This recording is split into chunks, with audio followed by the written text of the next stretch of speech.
your live from VR news talk show recorded here in our virtual studios every single week, broadcast to you live on our YouTube channel. Welcome, we are Upload VR. My name is David, filling in for Kyle, who has been overwhelmed with all the pressure of hosting the show, and he is not here today. Instead, he decided to let me improve the show by hosting. So that's where we're at. Welcome, everyone. David Jagno, main guy, Upload VR, joined by my partner, my sidekick, my right-hand man, Ian Hamilton. Yep, thank you for joining us. For anyone that was watching us, I was the voice on the stream with David. When we did, what was that, 3 hours of live stream gaming? 2.5 hours of Quest 2 with a battery in my pocket. Powering the experience the entire time. We played some Beat Saber multiplayer. We got some Walking Dead Saints and Sinners. We did Arizona Sunshine. We did real VR fishing. We did some Moonrider on the WebXR version. We showed off a little bit of 11 table tennis. We got in just a bunch of different games. It was a solid 2.5 hours straight of Quest 2 wireless room scale gaming and streaming. And it works pretty flawlessly. Yeah, considering all those sort of like first day things that could have gone wrong with that, I'm surprised it went as smoothly as it did. It didn't even the only time I think we restarted was to change it to 90 hertz mode. If that was right, you have to go into the menu setting, and we showed our viewers how to turn on the 90 hertz experimental mode on the Quest 2, and that just requires a quick headset restart. Hello, Nathaniel. What was your favorite game of everything you played? The stream here. That's a tough one. I mean, I really love Walking Dead Saints and Sinners. I think that's like the best game on the Quest if you're looking for like a meaty, unintended, single player experience to make your way through. That's, it has a lot of depth. There's crafting, there's like upgrades, there's weapons, there's a lot of different areas, there's climbing, shooting, stealth, melee. It has like all of the interactions you look for in a VR game. It's like an excellent just example of how to make a good VR game that feels very immersive. So I think that is probably the best overall game on the Quest now, in my opinion. That being said, real VR fishing was just fantastic. I mean, it's got to be like the best looking game on Quest. I mean, it looks gorgeous, and then the excellent resolution of the Quest 2. Like I can make out the number of spots on the ducks floating in the water. Like it was crazy, and it's just so immersive. Just sitting there on the beach with you, fishing. I could pull up a window, a browser window showing me the chat. If I hadn't been streaming, I could have pulled up a video on YouTube, music. I could. It's just, oh man, it's incredible. It was such a good game, and multiplayer was seamless. It was excellent. Yeah, I loved it. It's one of my favorite experiences I think I've had in VR. Period. Across, even Half-Life Alyx, I could compare it to. I love the whole campaign. Every minute of Half-Life Alyx is magic. This is still, it's an entirely different end of the spectrum when it comes to like relaxation and just, I think other than just the idea of just let's go fishing at any moment. The fishing in the real world is such a production. You've got to have the license, the tackle, all the equipment. I mean, that's, if we're being honest, you got to make sure the place that you're going to. Yeah. I mean, to be honest, that's the main reason I want to do it too. Often is just. I wonder what delay there is between our audios. I've got there's quite a massive delay. My kids want to go fishing in the real world because of playing sort of with VR. It's amazing to see that kind of transition where I do need to go to the steps of getting all the tackle and all those things to play in VR because I've played it in VR, I want to go into the real world. I need to go to those extra steps of buying all those physical props. And I honestly think all the things that they've learned will convey really well to the real world. The only thing is, I can't have too many lines out there because their lines will cross in the real world and then they'll get twist it up and I'll be spending half the day just clipping lines and attaching new hooks to everything. Like that takes up half your day when you're actually out there on the real water. And I just want to take this minute to, like, David and I have been working together for, what is it, 4.5 years now? At least 4 years. And we watched the launch of all these headsets come and go. And I think you reviewed the Oculus Go back in 2018. Mm-hmm. And at the time, we all, fairly saw it as that $200 price point being such a compelling thing for mass audience. And I don't think it worked out that way. Despite all the things Oculus Go is good for and people speak up for, I always think of you in terms of how big this market will be because you love traditional gaming so much. What do you feel about the Quest when it comes to, like, this console generation we've got here? I definitely is there even a competition between PS5 and Xbox? I really think that the Quest is entering that maturity point where it is kind of becoming a platform, obviously, in and of itself. It is a platform now. It has its own, it's standalone. And I think that if you compare it, it compares, in the same realm, in the same conversation of gaming consoles. It's for the price point, $300. It's obviously nowhere near as powerful as a gaming PC or a PS5 or an Xbox One. It can't really compete in a pure horsepower sense, but the experience is, a lot of the games are full games now. You have Journey of the Gods, you have Walking Dead Saints and Sinners, you've got games that have robust campaigns, you've got, intricate multiplayer interactions, you've got, there's such a large, diverse library of things out there now. So it's really special. It's really impressive. And obviously it comes with a huge, massive caveat that everyone has to be aware of, that yes, you need to have a Facebook account, and yes, you need to link your Facebook account to your Oculus account in order to even use a Quest 2. That is a huge red flag for a lot of people, understandably so. There are major privacy concerns to be had with that sort of format, with that requirement. Totally understand that, and if that is a deal breaker for you, then obviously the Quest 2 isn't going to be a headset for you. And there are big question marks in the air about that requirement. The House in the United States has issued a report suggesting that maybe that is a non-competitive thing, that it's anti-competitive for Oculus to do that. So we'll have to wait and see. Maybe there will be a competitor that rises up in a few years as another standalone option, but until then, it's hard to, in good conscience, say that the Quest 2 isn't the best headset on the market. Even with all those privacy concerns, it's reached that point where $300 for a Quest 2 is just, you can get several Quests for your whole family for the price of other gaming platforms. And so it's a really compelling offering. And I think they've reached a really good price point now. I do want to quickly run through a handful of questions here that we do have already. Brandon is asking about Blast On. I don't think either of us have played it yet. Jamie, I believe, was working on a review. It's a dueling game. It looks fun. I haven't personally played it, though. I did like the tutorial, so I can't really speak to it. Okay. It's a big one that we need to get more time into, and Jamie has been going crazy getting ready for this.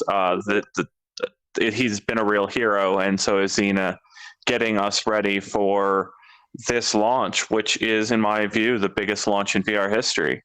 I don't think there's a way to frame it other than the biggest launch in VR history. And honestly, I'm wondering, when the history books write this period, will they look at the Oculus Rift as a false start relative to what might be happening with Quest? And honestly, so I just left and rejoined the app because my lip sync wasn't working, and Heaney suggested to quit and relaunch the app to make sure my lip sync is working. I'm seeing my lip sync in the mirror over here, so I think it's working.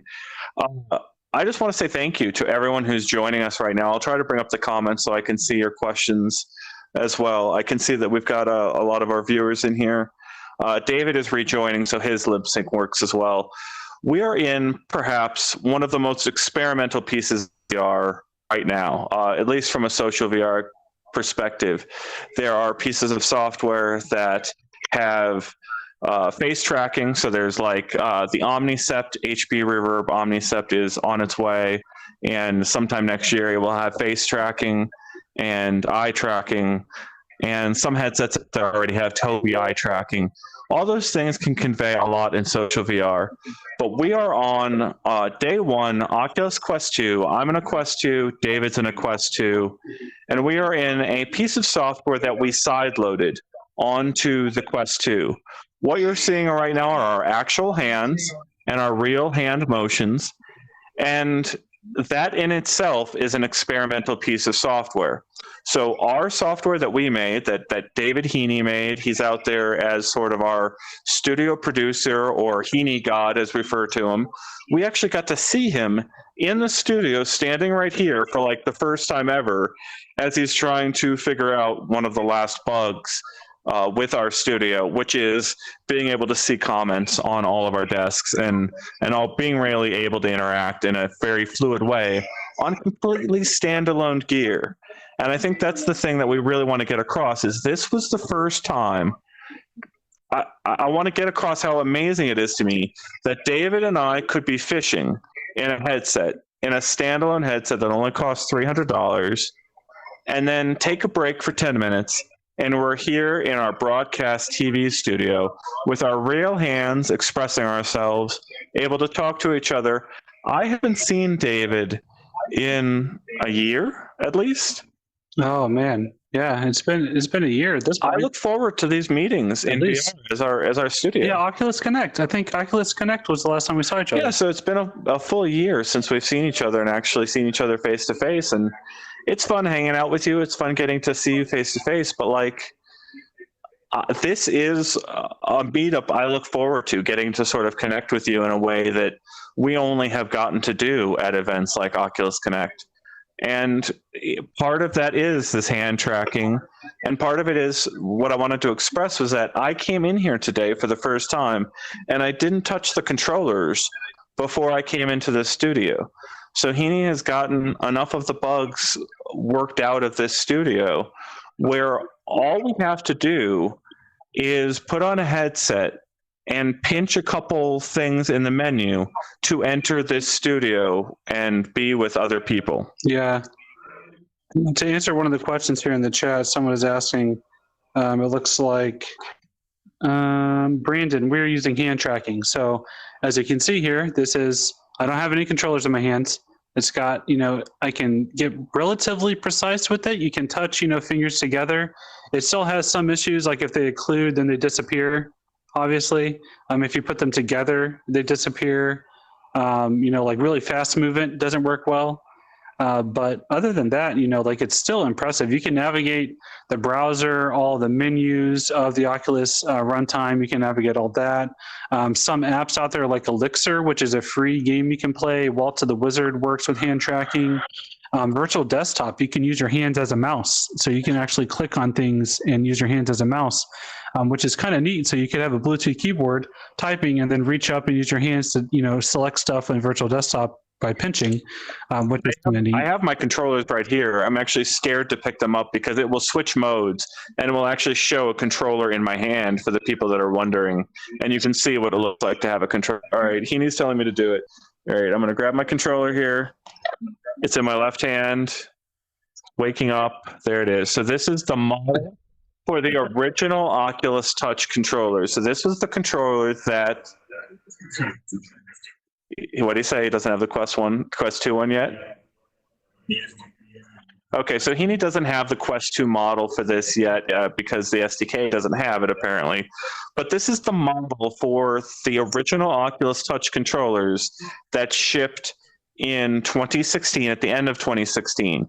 And for those who are entering VR for the first time, the short story there is Vive, HTC was out there first by teaming up with Valve, and they had controllers and room scale tracking, and they had it early in the year of 2016.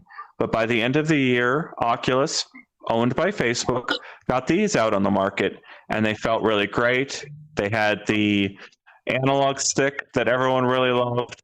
and it's kind of become the standard input system going forward, where people, when I have a controller in one hand, what I wanted to show is that there's a ring on the tops of the controllers now on the original Quest and the Quest 2, because the cameras on the headset are looking for the lights, and it's easier for them to see it if they're not blocked by the hand.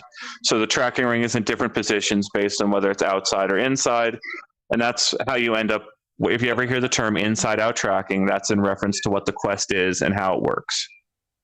So if you tuned into our stream earlier here on the same channel, we streamed Quest 2 gameplay for 2.5 hours, fully wireless, using a Chromecast to stream the footage into a capture card. And Ian was there in Discord chat in my ear talking to me, and we were hanging out, and multiplayer Beat Saber. So you haven't had a chance to try this yet, Ian, but I played it twice during the stream. And the way it works is, while you're playing, it works like normal Beat Saber. You have the notes coming at you, you're swinging your sabers, everything. But then you also see 4 other tracks of up to 4 other people with their notes also flying at them in real time. You can see their avatars playing Beat Saber in real time. You see their scores up in the air. You can see which place you're in out of the 5 people. You can see your combo, all that stuff. And then whoever is in the lead, their avatar is projected as a giant in the middle of the arena, so everyone can see who the leader is. And you play Beat Saber in real time against other people. You're playing the same song, the same difficulty, and it's a battle to see who can get the highest score. And it works a lot better than I thought it would. It's really fun. My only gripe, or my only issue with it, is it doesn't seem like there's any progression system. I was hoping for some sort of unlocked tier system of, you get new outfits or new hairstyles or new face options, or just something to incentivize you playing it more, so that other than just a leaderboard. I was hoping for that, but overall it works really well. I was really surprised with how well it works. It's a lot of fun. Let's see here.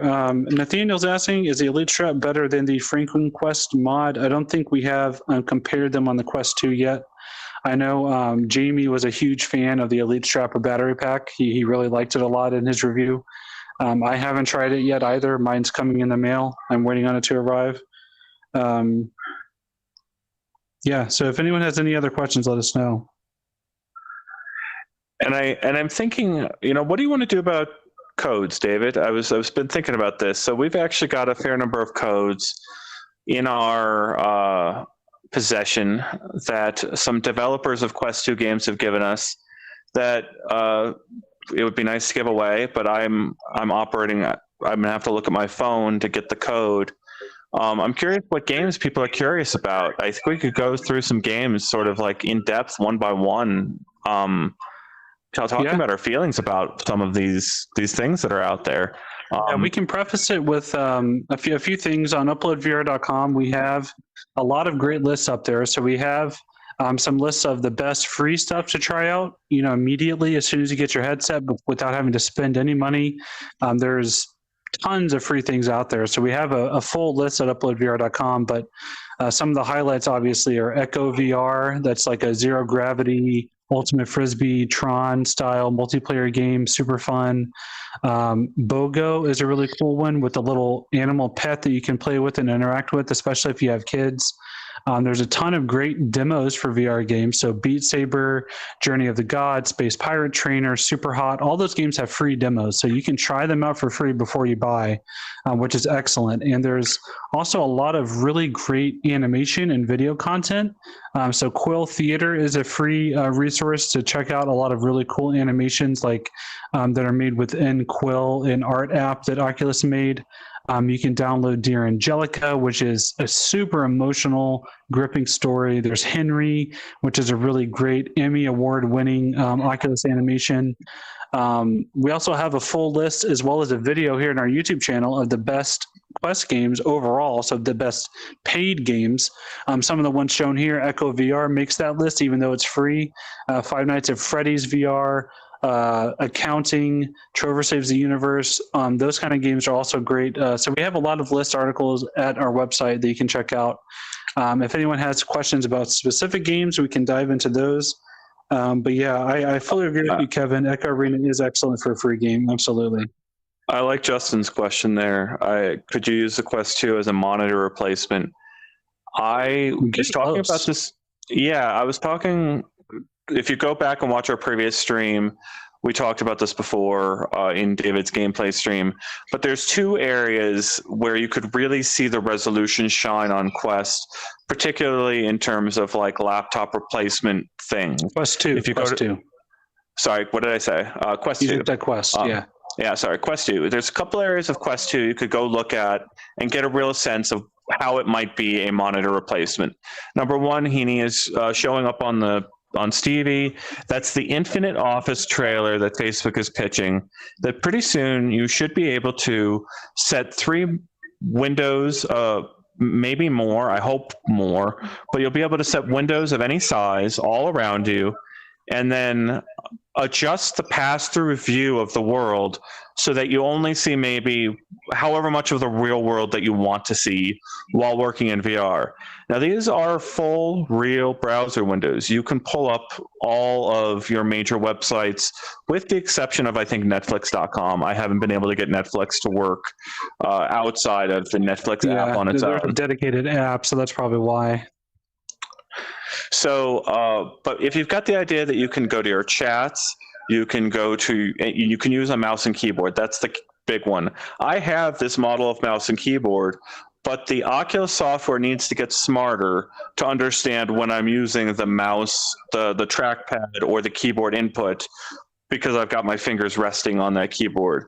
So once this software is out there, we can really test whether it could be a monitor replacement, at least in certain respects. There are situations where you really would want private windows that other people couldn't look over your shoulder and see.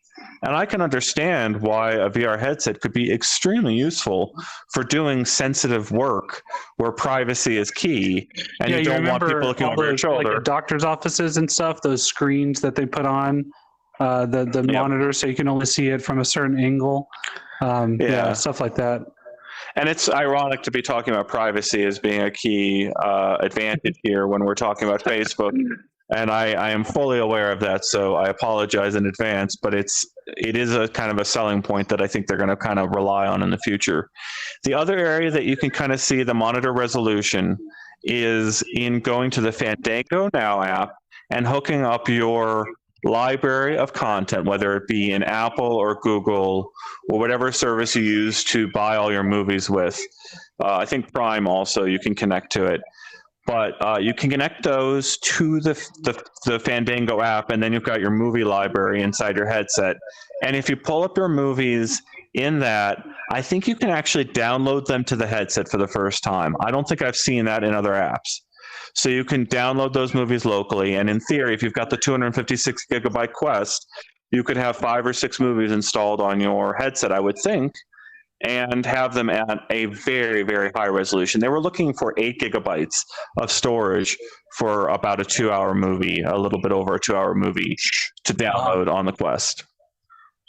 That's pretty cool. I'll have to check out that app because like you said, a lot of the movie apps that I've tried are usually streaming only, and just depending on so many factors, like your quality of your internal network at home, your Wi-Fi, whatever speeds you have, if there's a lot of other streaming happening on your network, there's so many factors with it, especially if you're trying to stream a high resolution video in VR. It can really just not come across as super smooth.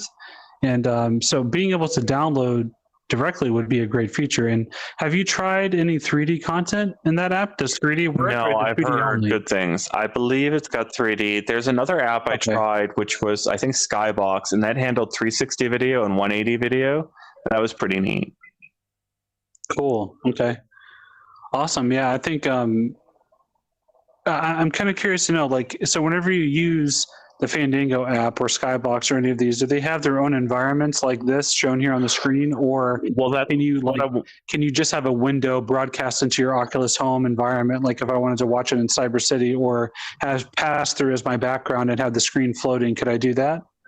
I was able to do that with the Fandango Now app, and so the combination of going to the settings on your Quest 2 and changing it to AR see-through, and then going to the Fandango app and activating a movie. And I made the movie like a 70-inch screen. I mean, or maybe even a 90-inch screen. It was big.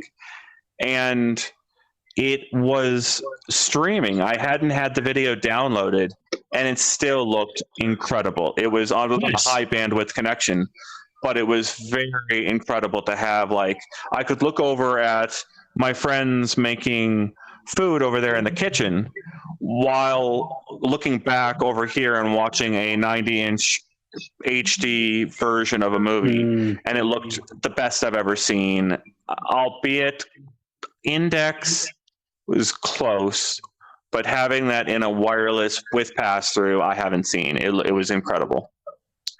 That's awesome. Just to get through a few of the quick questions here. Yes, not Tacion. We are recording from our live VR studio. Nathaniel's asking about virtual desktop. You would agree with me that virtual desktop looks and works great in Quest. I think the extra resolution bump on the Quest 2 really helps out a lot, and being able to use the experimental 90 hertz feature within virtual desktop that Guy has already enabled, it's awesome. I mean, you get content at a higher refresh rate than the Rift S can do on Quest 2. And it's a higher resolution, and it's wireless. Assuming, whoa, hello. You came out of nowhere. Hi, Kyle. Is your voice working?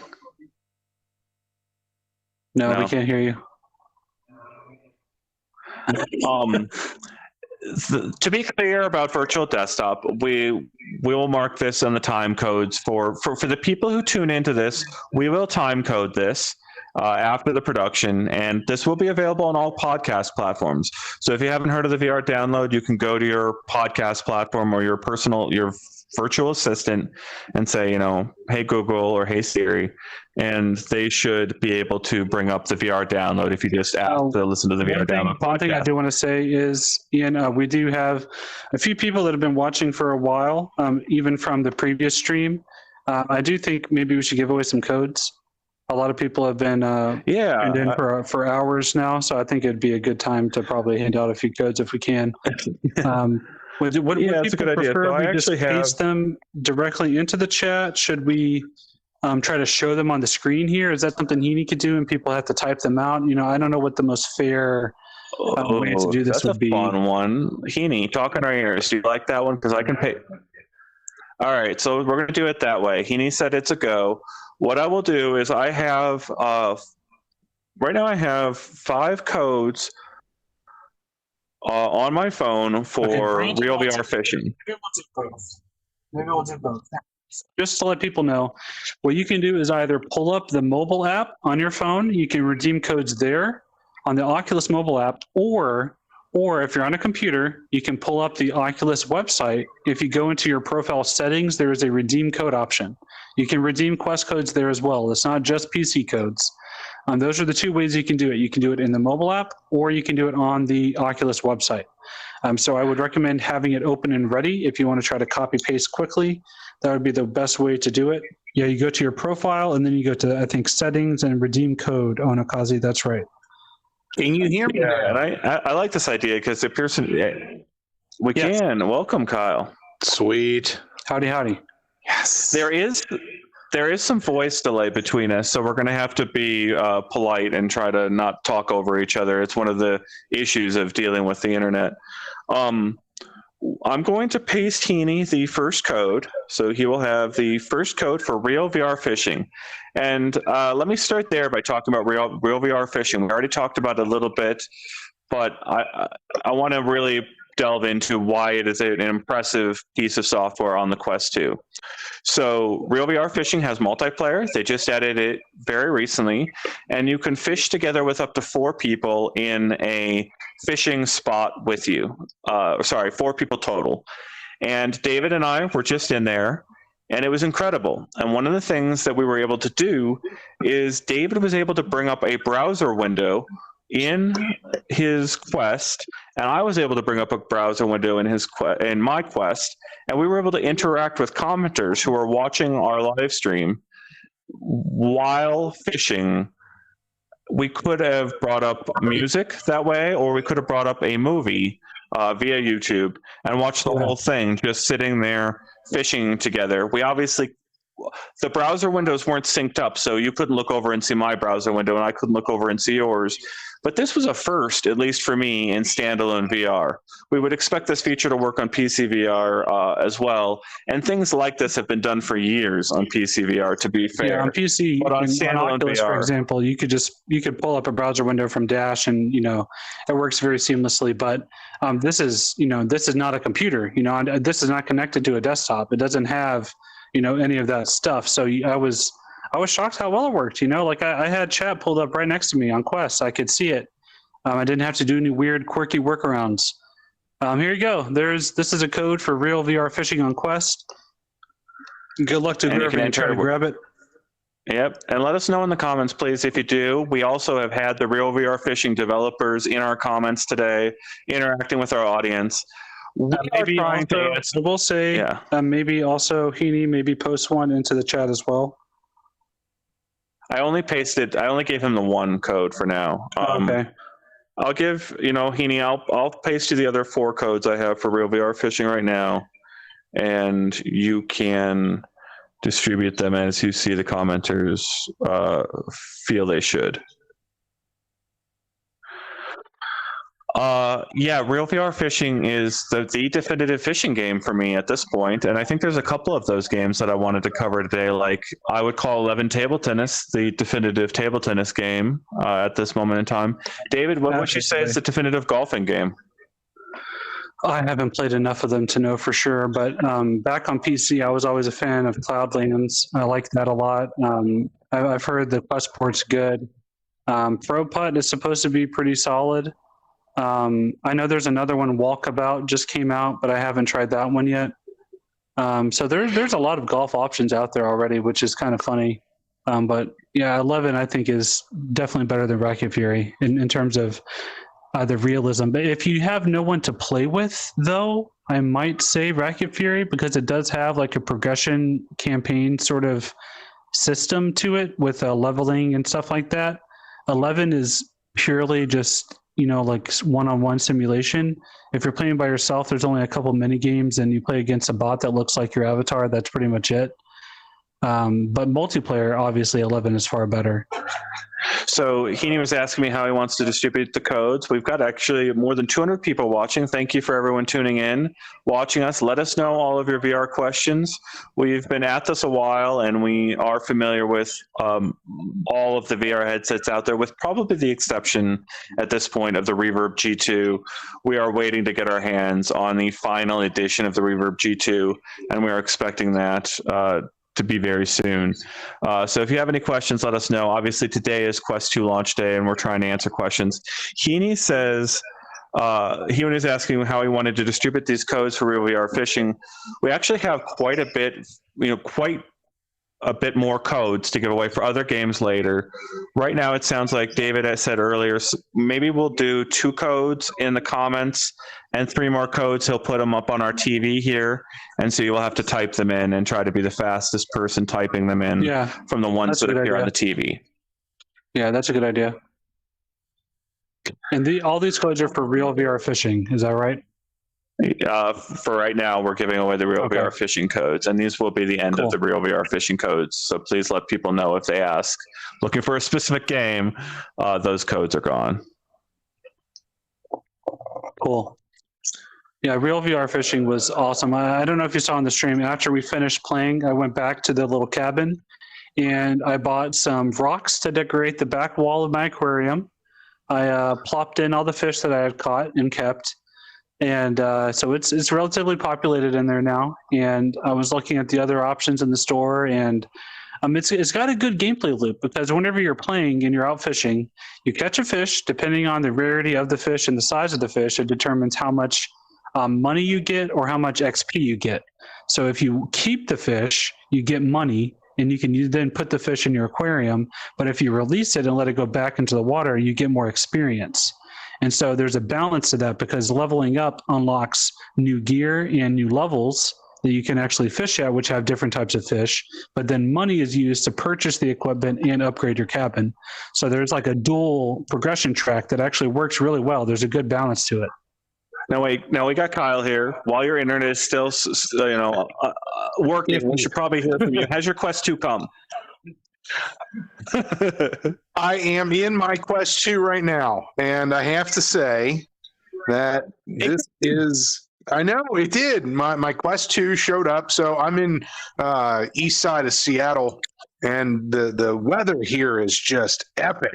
It's unreal. It's Unity. It's terrible. Is there a way? Sorry to interrupt, but someone in chat is actually suggesting an interesting idea. Maybe having us deciding on a number from 1 to 100, and then in chat, whoever guesses it first. But I don't know if there's an easy way to direct message on YouTube. We would have to ask them for their Twitter or something.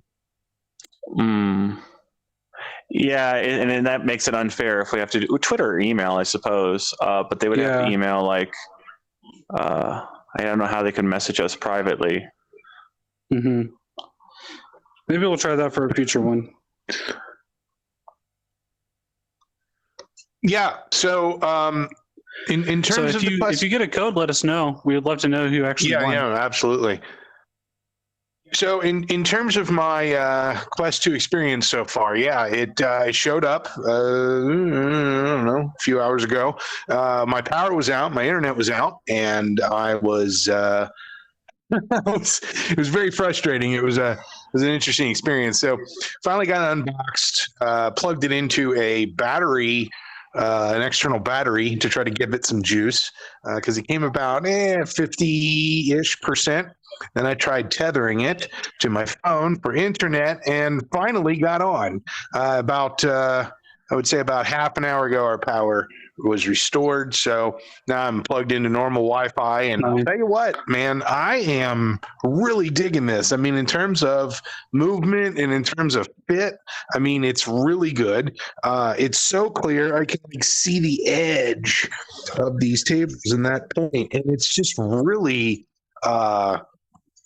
it's everything. The Quest 2 is what I wanted it to be. I mean, I'm seeing the differences in the fixed foveated rendering. I'm seeing the differences in the video. I jumped into the browser, did a WebXR experience.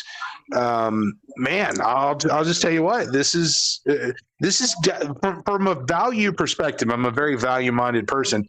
This is absolutely the most value-worthy purchase I've made in the VR scene yet. I mean, I don't think anybody can deny that at this point. I'm seeing a commenter saying they're having trouble getting Sidequest to work with the Quest 2. You do have to give the PC permissions when you connect a Quest 2 you have to do that, a PC. And you also have to go into the Oculus app and make sure your headset is switched to developer. I forgot that part. Yeah. I was trying the same thing. I was like, why is Sidequest connecting to my new Quest 2?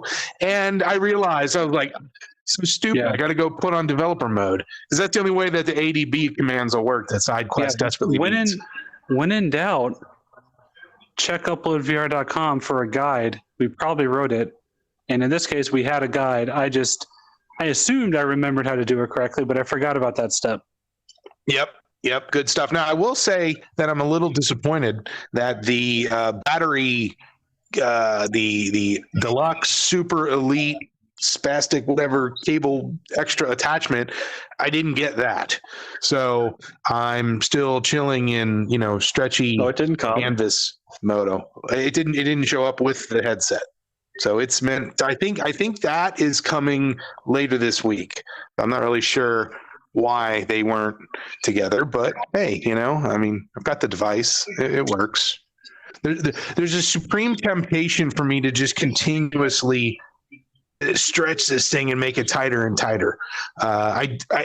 Being a bespectacled individual with glasses, I used the spreader, the extender that came in the box with it, and immediately noped out of that. Took that off right away. I don't know, David, you wear glasses with the Quest 2. Did you use the spacer, or did you say forget it? I have it in there. I haven't tried taking it off yet. I might try to. Do you feel like your field of view is larger without it?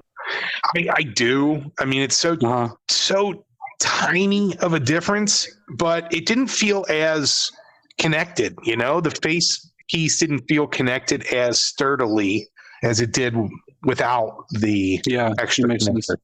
Yeah. And to respond to some questions and comments, some comments here, there's people that are talking about the way the keys were given out.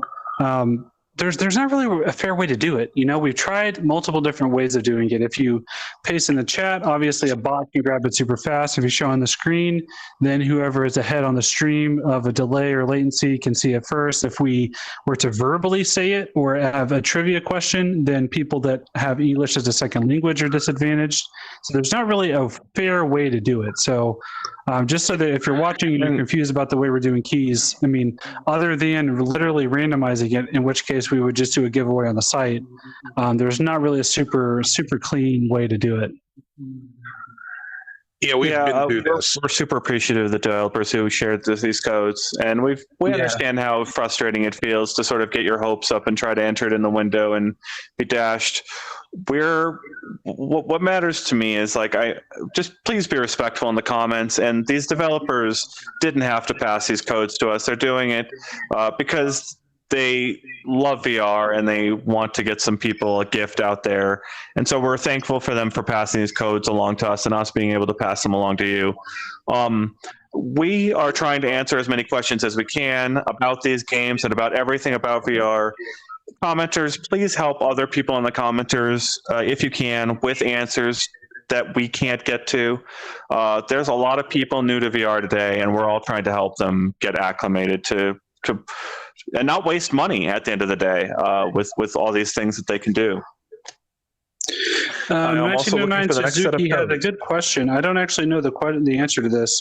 Do you have to link a credit card to set up the Quest 2? Is that required to use the store at all? Or if you were only getting the free content, would you?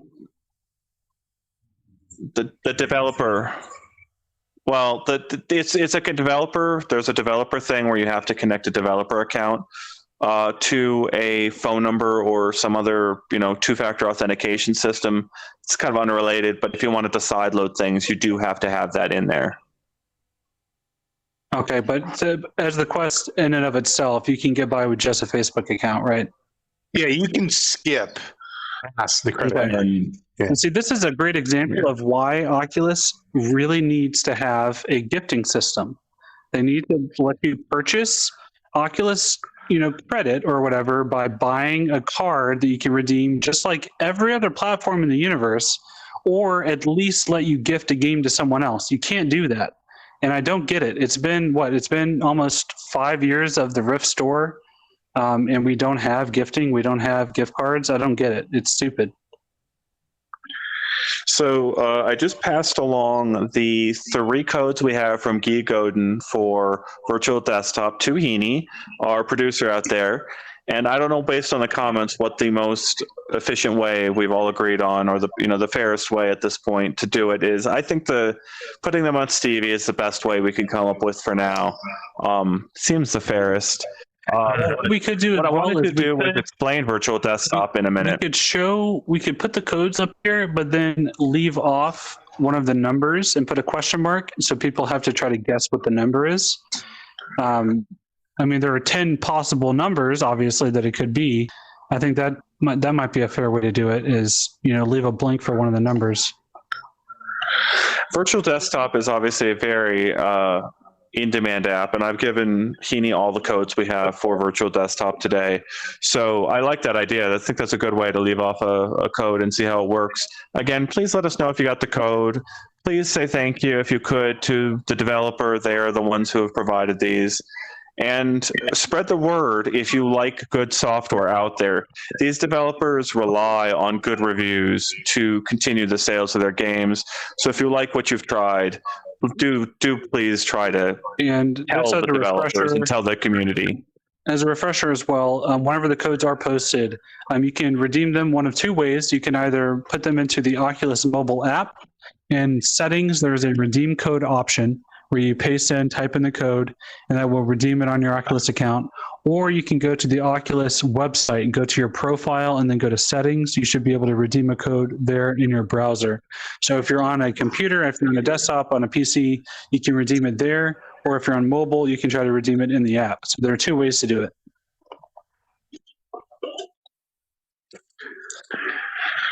I wanted to explain what virtual desktop is and how it differs from Oculus Link for all the new viewers out there, because we are going to be getting these codes out to people. It's really important to sort of wrap your brain around what virtual desktop is. So Guy Godin is a single one-person development studio. And just to clarify, Heaney, all those question marks, all three of those are numbers, right? Yeah. Okay, all three of those are a number. So there you go. Good luck.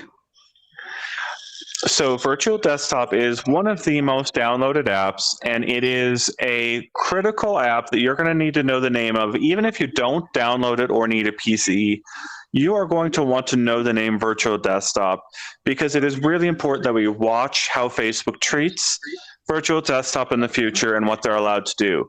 So it's a developer that has a utility that lets you operate your PC in VR. Facebook has its own features that allow you to do similar things. And right now, if you want to have a wireless VR experience powered by PC, if you wanted to play Half-Life Alyx with a PC wirelessly, the way anyone would recommend is to go to Virtual Desktop to have that wireless experience. If you're not going to have the wireless experience, you're going to be hooking up a USB cable to your headset and using Oculus Link. Oculus Link is great. It's really impressive. Sometimes you have USB connection issues. Virtual Desktop doesn't have USB connection issues. What it has is Wi-Fi connection issues. And that means if other people are using your Wi-Fi network, or you don't have a direct line of sight to your computer, you could have a bad problem using wireless PCVR with Virtual Desktop. That said, I love it. It's incredible. And in some games, it works better than Oculus Link, I would argue. I won't say it works better than Oculus Link in all games. I will say that it's more reliable than Oculus Link with those connection issues. Examples I've seen personally for a game that doesn't quite work as well wirelessly in Virtual Desktop was Asgard's Wrath. That's a game that really requires split-second reflexes to get those parries just right. You probably should be wired for that one just to minimize latency as much as possible. I tried that on Virtual Desktop. It was playable. I was able to get through some fights okay, but there is just ever so slight, latency, just a tiny bit.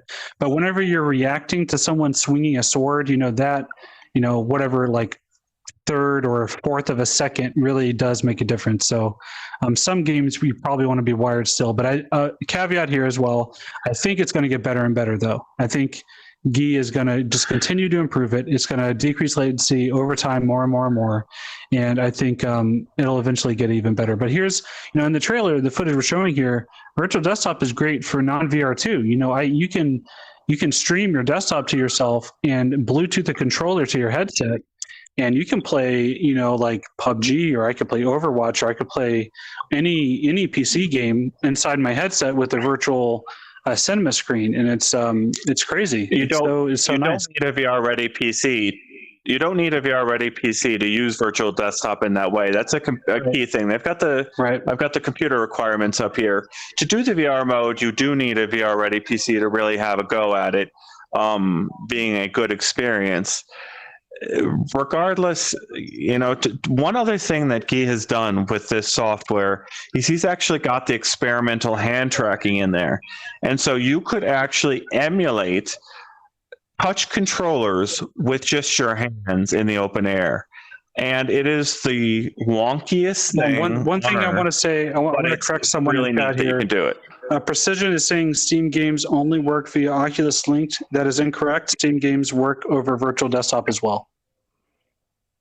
Yeah. I have a question about in the system. So to be clear on how it works, sorry, go ahead.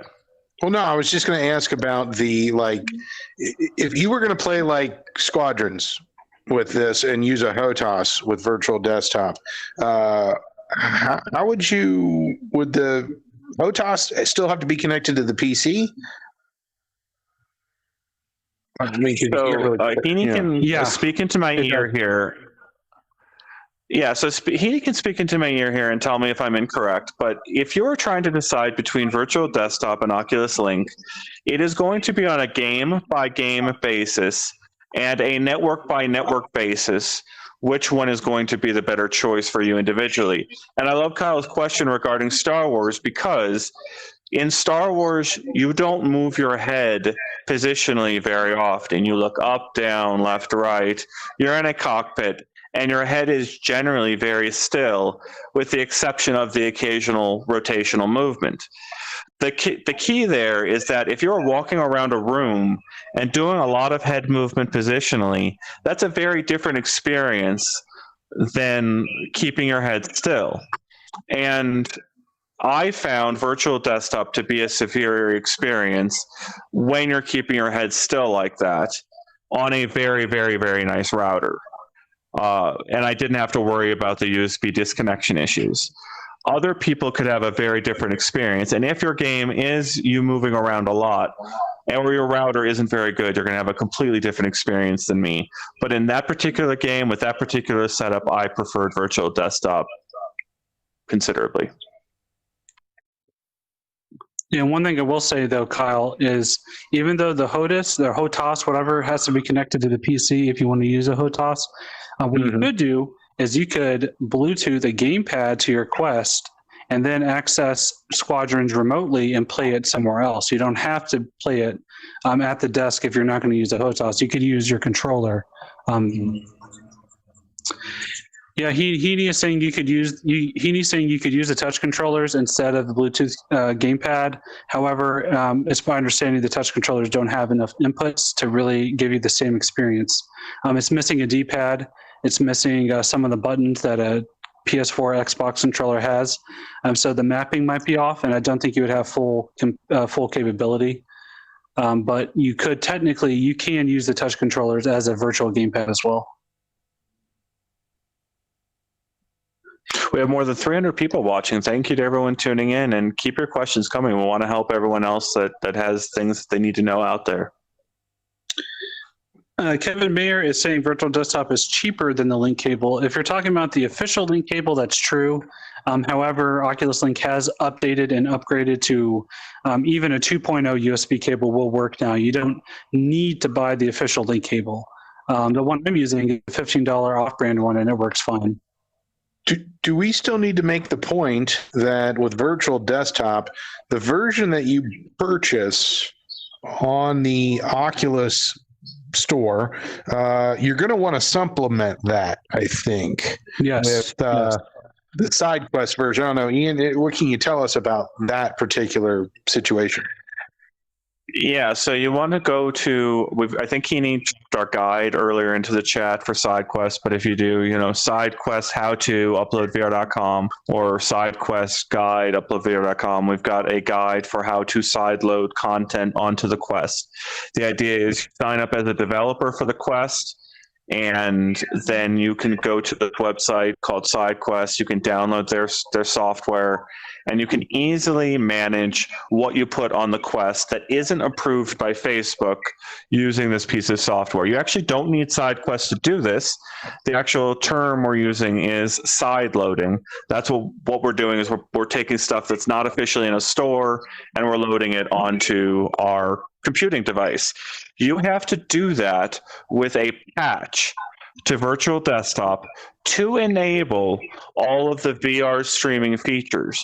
So it works as a PC streaming headset beautifully, but it's only flat screen PC out of the box. If the people who got our code, who got Guy's code today, they get to stream their PC to VR at really high quality with wirelessly. It's great.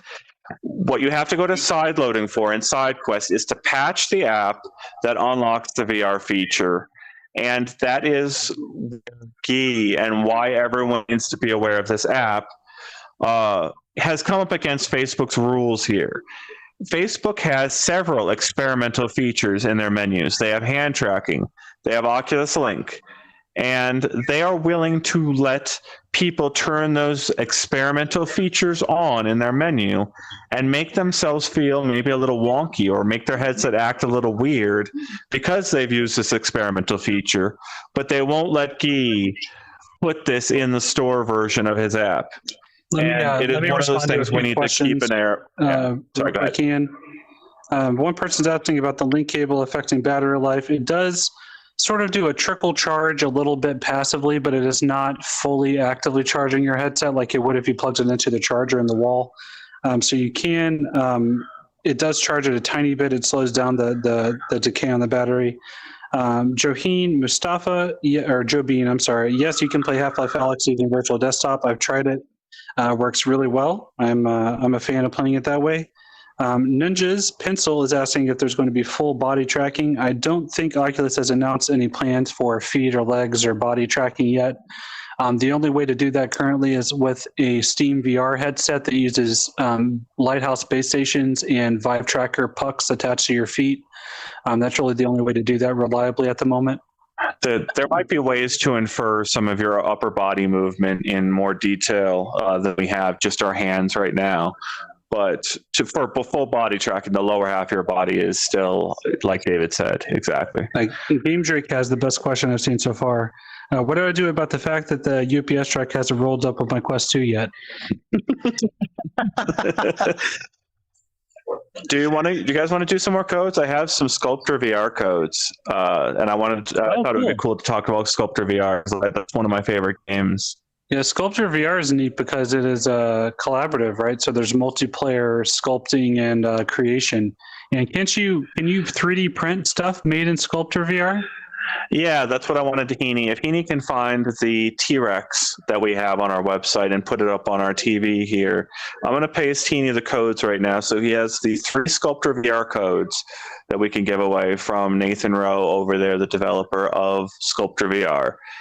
Yes, so Sculptor VR is as close to Minecraft VR as you're going to get in Oculus Quest standalone until Microsoft actually puts Minecraft VR on Oculus Quest standalone. Actually, hang on, just to interrupt you quickly, we might want to change the way we're doing codes because people in chat are saying they tried to input the code so many times it blocked them from redeeming temporarily. Yeah, I was wondering if that might happen. I'm wondering if maybe we pick a number from 1 to 100, and whoever gets the right number, we ask them to contact us. Then we just send them the code privately.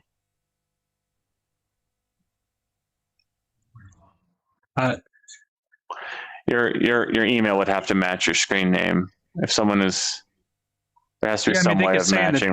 They could say in the chat, like, oh, okay, if I see this username, like, let's say whoever got it, if they say in the chat, this is what my, because Heaney, we can't put the codes on the screen because people that were trying to redeem codes previously have been blocked from redeeming at the moment. Yeah, he's suggesting going back to the no question mark, which I think is probably the fair thing that we had and not going to cause people redeeming issues. Which he's already put up the codes for Sculptor VR, on the screen. I think. Just to explain, my issue is the fact that people that have been blocked temporarily now cannot enter these codes, is what I'm saying. Yeah. It's not that they can't enter an incorrect code, they can't even enter a correct code now. Yeah. So those people have been disqualified just because they were trying to get a previous code. So that's not really fair. And that's why I was saying not to do this, but too late. We have some more codes. I think for some other games we could try something better with. I want to talk more about Sculptor VR and what it is. Hopefully Heaney can get that T-Rex up on screen so I can talk about it for a second. Sculptor VR has been on the market for many years, and it's these developers who have been making VR games, for those of you who aren't aware and who are coming into VR new, you have to understand that the VR market is not like the broader gaming market. These developers are almost all, by definition, indies. There are exceptions that have been funded and are dozens of person teams funded by Oculus. But something like Sculptor VR is as far from that as you can possibly imagine. And there are quite a large number of these games in VR that are really produced by teams that are less than 5 people and as small as 1 person. And Sculptor VR is one of those pieces of software that has been on every kind of VR headset to date. And it was even on the Oculus Go, and it was very hard to do sculpting in a 3DOF headset with 6DOF space. And what Nathan has done with Sculptor VR is basically offered a version of Minecraft that lets you kind of like get in there with other people and shape a world together. And my favorite thing, that was the first time I ever experienced this, to this degree at least, was in Sculptor VR, you can resize yourself to be really, really, really tiny or really, really gigantic. It's funny you bring this up, because whenever we did our demo with Facebook Horizon, where Facebook was giving Jamie and I a tour of Facebook Horizon, that was like the big finale of the tour. They were like, oh yeah, check it out, you can make yourself huge and make everything else tiny, or vice versa. And I think I even said, I was like, oh yeah, like Sculptor VR from years ago. That's the right response. Yeah, that's exactly the right response. And I think it's fair. And I don't know, like, the idea that scale is something that is very alluring in VR is not something new. People have known for many, many years that playing with scale is very cool and fun in VR. But Sculptor VR was the first one that, to my memory, allowed you precision control over your own sizing, and then just games that could just evolve out of VR when you've got that situation is super fun. Firing little missiles at a giant friend is just, it's a fun little game like you would play tag in the real world. And you get to real magic in VR when you have like childhood games brought out in ways that like you wouldn't experience in any other way. Paintball in Rec Room is one of the things that comes to mind. Hide and seek in a half and half, and resizing yourself and imagining a world where like size is whatever you want it to be is one of those magical things you can only do in a piece of software like Sculptor VR. And it's pure magic that we have it there on the Quest today, in my opinion. It's one of my favorite like stories that we've got this kind of like one person or just a few people building this thing that so many people have been able to create amazing things with. And I asked Heaney to put up the T-Rex, but there was a person over, I think in New Zealand or Australia, I think it might have been New Zealand, who spent more than a month printing out something he had made in Sculptor VR, and he basically cut it up into all these different pieces on his computer and printed it out piece by piece, and then pushed all these pieces together, and now has a gigantic model of a T-Rex that was entirely made inside Sculptor VR on the PC, though, I will say. I think he was using the Rift S version of Sculptor VR. But this giant model that all started in a VR headset, it's incredible to me that someone can like execute that level of real world creation from just an entirely VR app.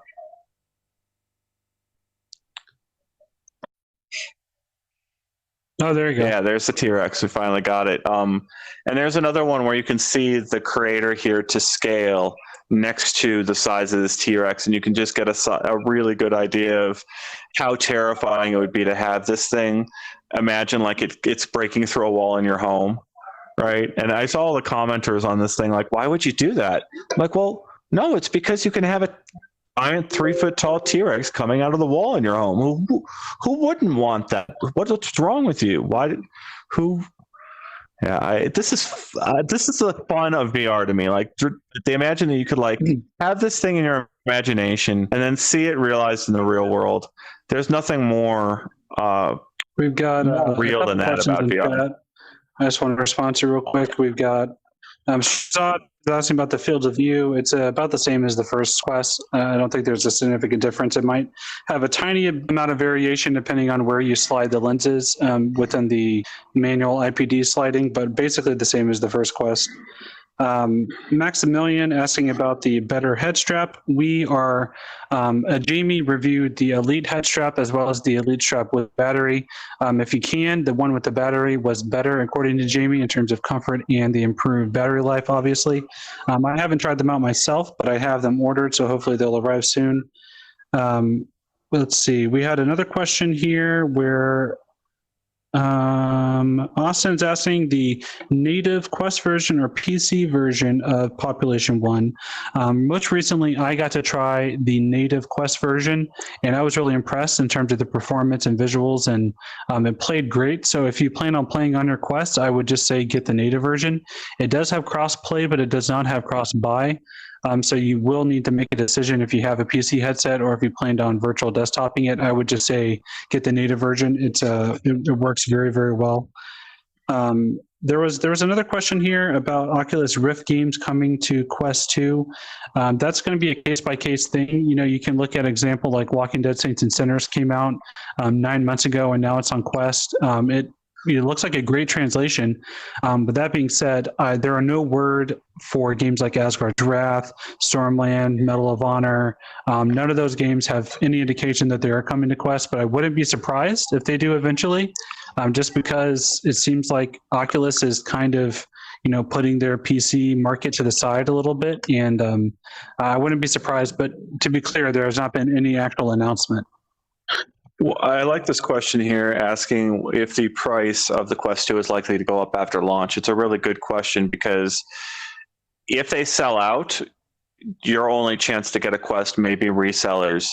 And lots of websites like Amazon don't necessarily make it clear that you're buying from a reseller.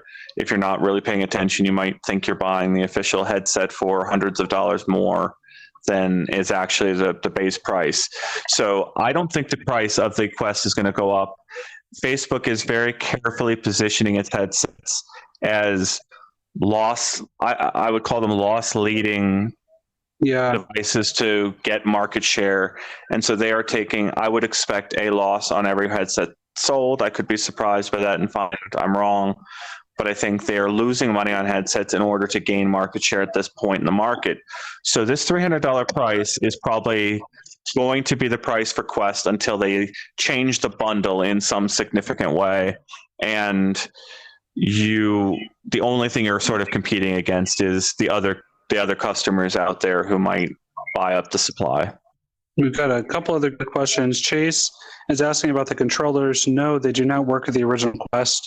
Quest 1 controllers work with Quest 1. Quest 2 controllers work with Quest 2. Rift S and Quest 1 are interchangeable controllers. They can work with either. But Quest 1 and Quest 2 are not interchangeable controllers. Looks like we have another one about Quest 2 exclusive coming to PC. Unless there's a particular announcement, most games are, it seems like most games are launching on both for the most part. There was some confusion at Facebook Connect, but games like Myst VR, that's coming to PC as well, not just Quest. Population One obviously is launching simultaneously with crossplay. The Climb 2, as far as we know, is Quest only at this time. The trailer said the Oculus Quest platform. I would be surprised if that game didn't come to PC VR also, at least in the future. But currently, there's not an announcement. Blair Witch VR is coming out at the end of this month for Quest first, and then other platforms after. As of now, there doesn't seem to be a whole ton of games out there that are targeting Quest exclusively. But obviously, I think that will probably change as tides continue to shift. Yeah, Brandon, I'm excited for Climb 2 as well. There's no date, I don't think yet. I think they said later this year. Let's see. I'm trying to catch up on chat. It's hard to keep up. Right now, Xavier, we are using our own custom VR studio that Heaney built in Unity using, I think, C#. Is that what you said, Heaney? Was the coding language you used? And we're using Oculus avatars right now with hand tracking on Quest to talk to you guys. Heaney is our producer in the sky, the Heaney god, is observing our studio here, and he handles the camera angles that you guys see. He controls this video feed. So he's the puppet master, and we're just kind of in his little toy box down here and talking about stuff. We've even got camera set up. Like we have, the lights come on whenever the camera is active. So we can, we have like an actual light box that shines a light over here. Like it feels like a real news studio. Yeah, I don't know if this comes across on stream, but David and I really do feel like we are in the studio together. Like I have given it over to the simulation completely whenever I am in here, with the exception of like looking out my phone to maybe see a comment or something outside VR. This is an exceptional piece of software for making us feel like we're actually here together, despite him being in another part of California and Heaney being over there in basically Europe. So we also have Harry over in Australia, and we're able to come together each week and do this because of the software that Heaney built.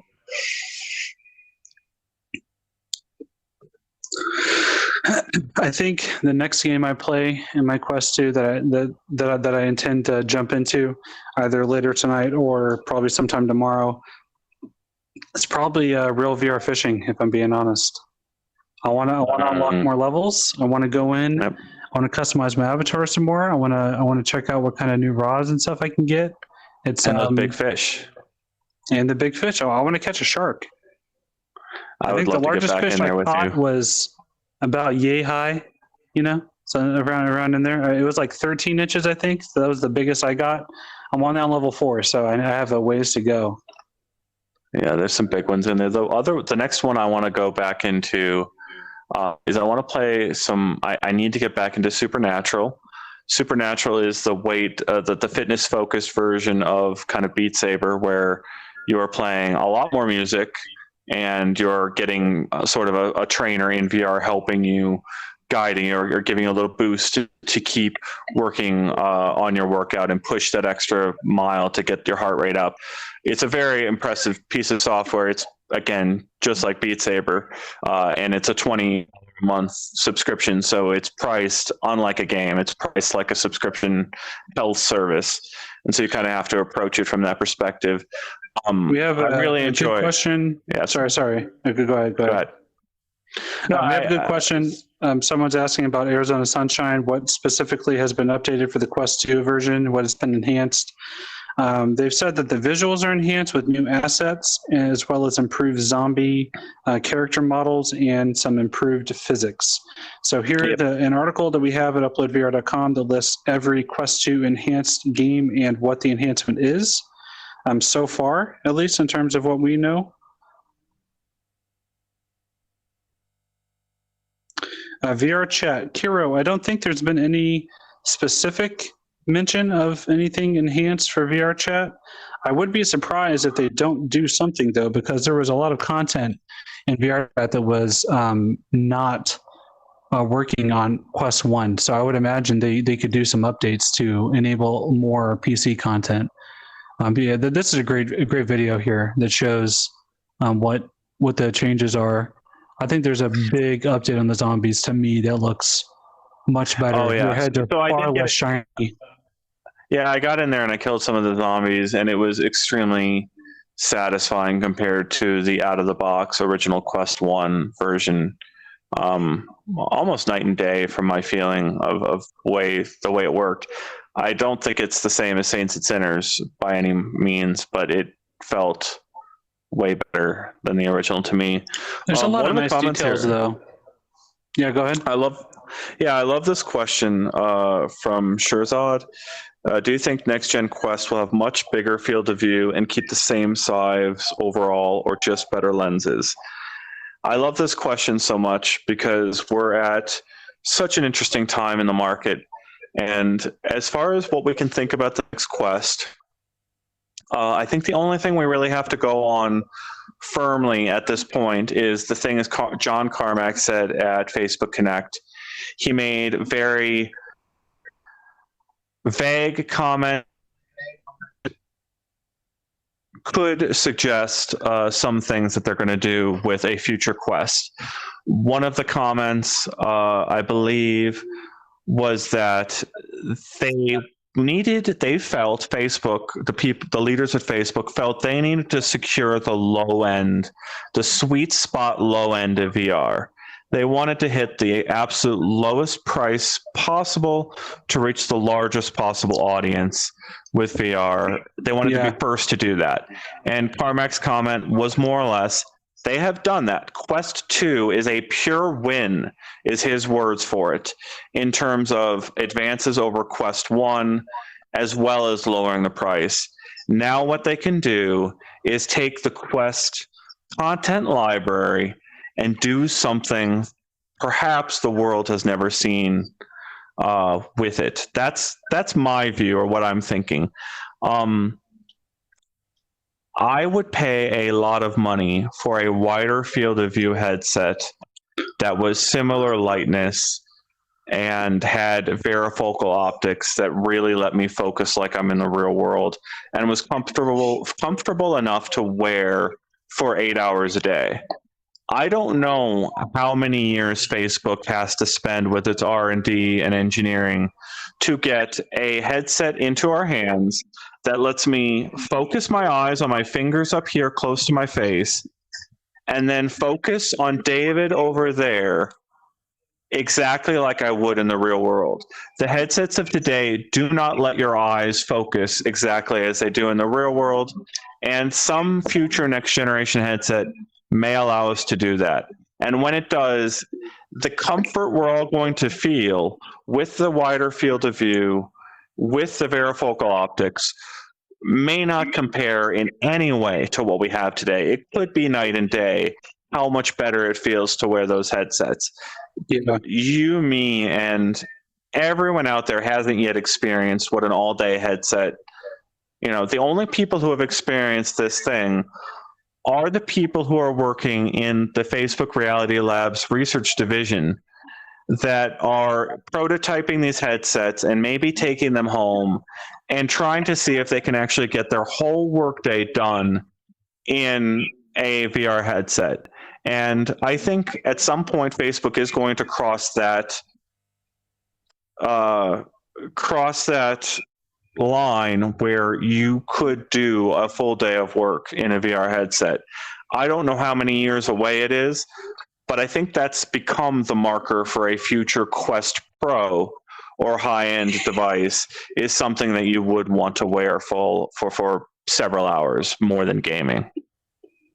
Yeah, I mean the Quest 2, I feel like the resolution is of a high enough quality that if you're interested in later this week, we could try to see, if how long we could work in VR together.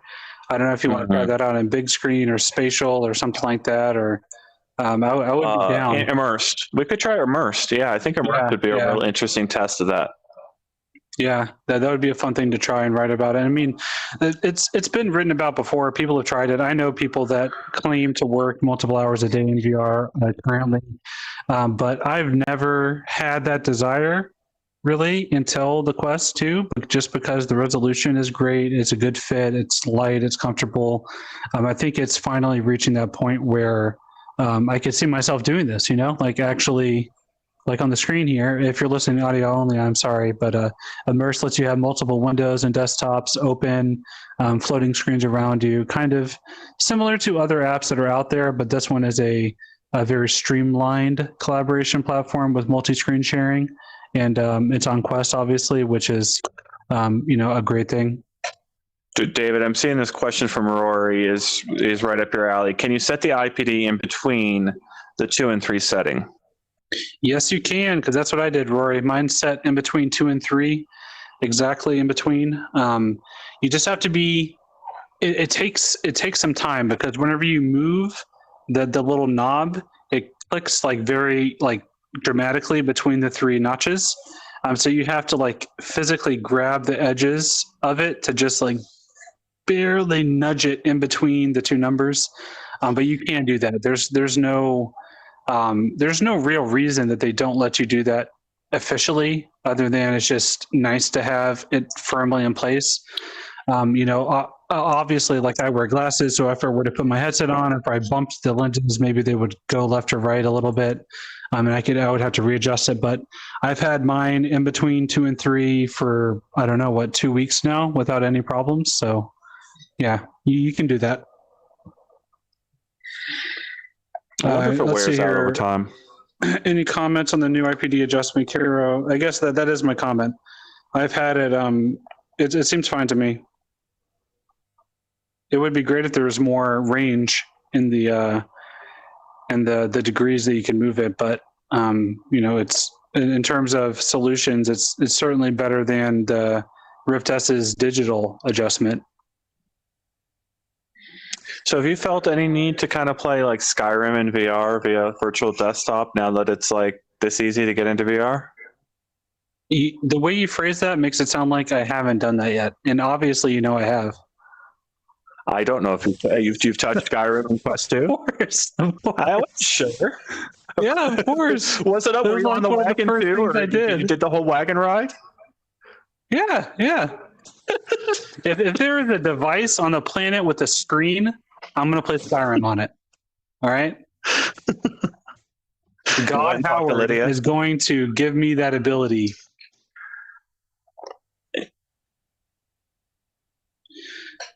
So, what do you think about the new controllers, Ian? I see some people asking about the new controllers. I like them. I'm getting used to them. I hated the battery. I was. Yes. I think I might have been the first one to bring up the battery cover issue when we were looking at the Quest 1, and I hated that it came off all the time. Do you remember whenever we were dance battling in Dance Central VR? And I think at one point one of us had one of our controllers disconnect because the battery flew off and the battery came out because of just how bad it was. And Beat Saber, oh my God, I would pinch my hand all the time because it would just flip off and close and pinch my hand. It was awful. I don't know why they did it that way, but the Quest 2 is much more secure with the battery cover. And the controllers are much chunkier. They are definitely heavier. You can tell a difference. They take some getting used to. Yep. I've hit them against each other more than the first generation. Meowmix, we have that article. We have an article that's dedicated to how to play PCVR games on your Quest, and virtual desktop is the second half of that. Basically, we have a guide on setting up Link and a guide within that article on setting up virtual desktop. Let me link it in the chat for you real quick.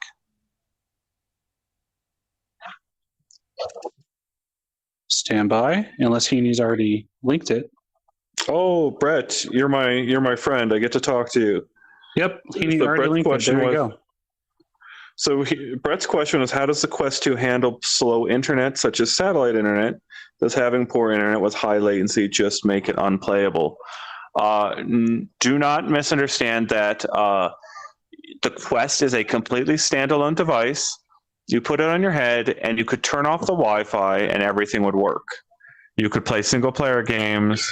It will work right. Real quick, I do, Kiro, just to let you know, I timed you out because you keep spamming your questions.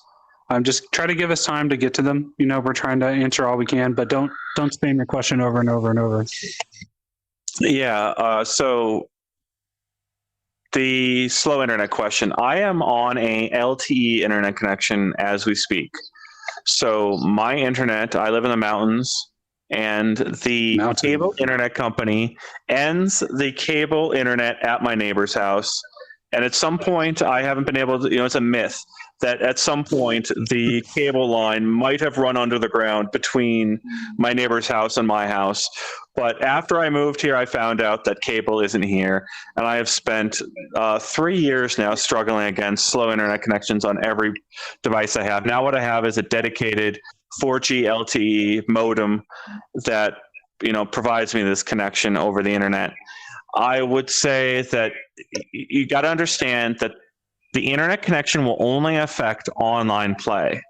It has nothing to do with how the headset feels on your head, unless you're trying to play some weird way of playing PCVR games. There are people who have Shadow is the company behind it, where they basically run a PC in the server and then stream the PC to your headset and let you enjoy PCVR games that way, where you actually don't own a PC. You just pay for access to a PC in the cloud. That has latency to get that stuff back and forth to your head. That does not exist when you download a game from the Oculus Quest store for the Quest. You're getting a game that runs on the headset. Everything that does the VR experience for you is inside the thing that's attached to your face. And there's the only latency is involved in the processing of what you're actually viewing inside VR. That's The only way the latency increases is if you start remote rendering something using a PC near you physically or using a server in the cloud. And doing either of those things introduces significant latency and is not how most people are going to use these devices. Low flow, yes, you can use your headset while charging. Mine's plugged into the wall right now. You can also plug it into a battery pack as well. That's during our stream earlier, where I was playing Quest 2 for about 2.5 hours. I had it plugged into a battery pack in my pocket the whole time. You can also get the Elite strap that has a battery pack built in. It goes right here on the back of your head. Wait, you can't see that. Back here on the back of your head. And the reason for that is it also acts as a counterweight to help balance the headset on your face, and it relieves some of the pressure of it pressing down. So Joe Bean, I want to answer Joe Bean's question about Wi-Fi 6 and whether it's required by virtual desktop. No, you do not need Wi-Fi 6 for virtual desktop to work. I have a 802.11ac router in my house, so that would be Wi-Fi 5. It's a high-end AC router that makes it work really smoothly. But the Wi-Fi 6 AOI routers, those should increase performance a little bit, but I don't think it's going to be like night and day. A Wi-Fi 5 router should do well. But just keep in mind the issues that you're going to be facing: a line of sight, other congestion on your network, and again, the type of content you could be playing is going to make your comfort and quality of wireless streaming vary, at least for now. That may change once Facebook actually rolls out an official wireless solution of its own. So that could change. You may want Wi-Fi 6 when Facebook rolls out its real solution. I'm not sure. I notice here that L7 is asking about their 8 and 10-year-old siblings. I will say that the official recommendation is 13 or older, but obviously, I personally would say that moderation is, it should be fine. I don't think there's a major issue personally. I know Ian, you have kids that are pretty young, and you let them use VR very occasionally. Yeah, I have very complicated thoughts about it, and I've gone back and forth honestly about it over time. My thoughts were honestly completely different prior to quarantine, how I felt about usage and exactly how many minutes I would let my kids go into VR. And it's not one of these things, to be perfectly blunt about it. I feel comfortable recommending to our audience that they allow their children to violate those age limits when they are so clearly stated by all the manufacturers. So it's one of these like private decisions that you kind of need to inform yourself, think about what's best, and weigh the pros and cons prior to kind of like choosing who you're going to let in VR for what length of time and what they're going to see. We put comfort guidelines. David and Jamie put comfort guidelines on almost every review they write. If like comfort isn't a big issue, I don't know if they put it on there. But there are comfort settings in almost every piece of software, and you need to try your content out in VR first before you ever think about putting anyone else, adult or otherwise, in a VR headset, because you don't want to surprise people. Yes, it's fun to go into a horror VR experience, but you don't want to put someone into a horror VR experience who doesn't know that that's where they're going.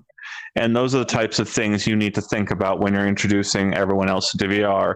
And one of those things that can affect that dramatically is comfort, is the way you move through a world. On David's stream earlier, he showed Waltz of the Wizard. He showed, I don't think you showed Elixir, but both of those two things are absolutely magical experiences, but they've got some options in terms of like, you've first got to learn how to get around those virtual worlds, and then you've also got to have a learning curve in how to interact with some of the things around you. And those things can turn off people who are trying VR for the first time. You also wouldn't want to put a person into VR for the first time into Pavlov or Onward or Population 1. I heard someone else earlier asking about Population 1.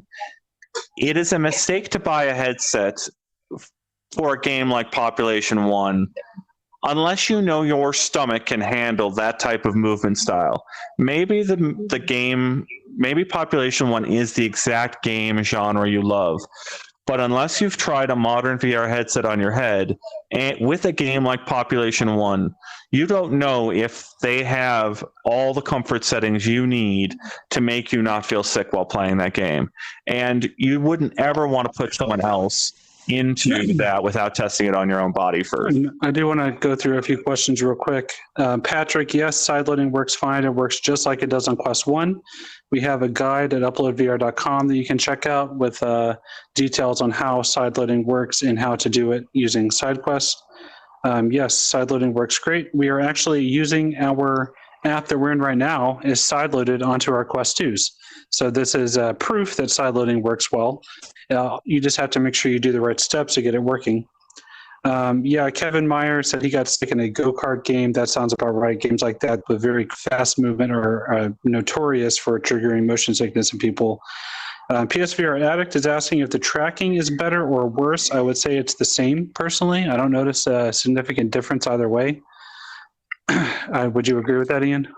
Jamie had an interesting comment about hand tracking that I think we should get across right now, that when he was in 90 hertz mode, the extra frame rates, the extra visuals he was seeing each second made him perceive more about his hands than he would have otherwise. So even though the hand tracking wasn't improved, it still felt like his hands were actually his hands that much more because of the added frame rate. If something looks smoother, it then feels more immersive. So it gives you the impression that something is better, even if the ability to one-to-one match your hands might not be any different, but it's going to look smoother and less jittery, so it feels better. I think that's a good way of putting it. But just as a caveat, that 90 hertz mode is off by default. It is an experimental feature you have to toggle on and restart your headset to enable. And it also is not supported in any of the official apps on the Oculus Store yet. It will be eventually, but it is not yet. So the main menu is supported, Oculus Home is supported, the Oculus browser. You can see all those in 90 hertz, but no games or apps work in 90 hertz yet. And now that we're in the afternoon, a lot of people across the world have gotten their Quest 2s at this point. David and I, in our gameplay stream earlier, he went to this. I want to tell everyone else out there to go to it now that they've got so many Quest 2s out there actually in people's hands. Moonrider.xyz. Heaney, we've got a video on our Clips channel if you want to show it. Moonrider.xyz is a free website.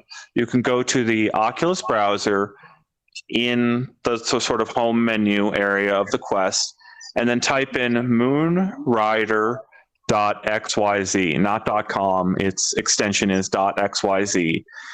Type that in your browser, but before you do, go to the settings of your Quest, go to the experimental area, and turn on 90 hertz mode.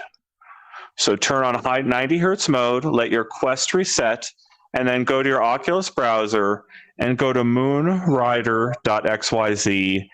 Over to your left, once you're there, so once you're on the website, in the corner of the web page will be a little headset icon.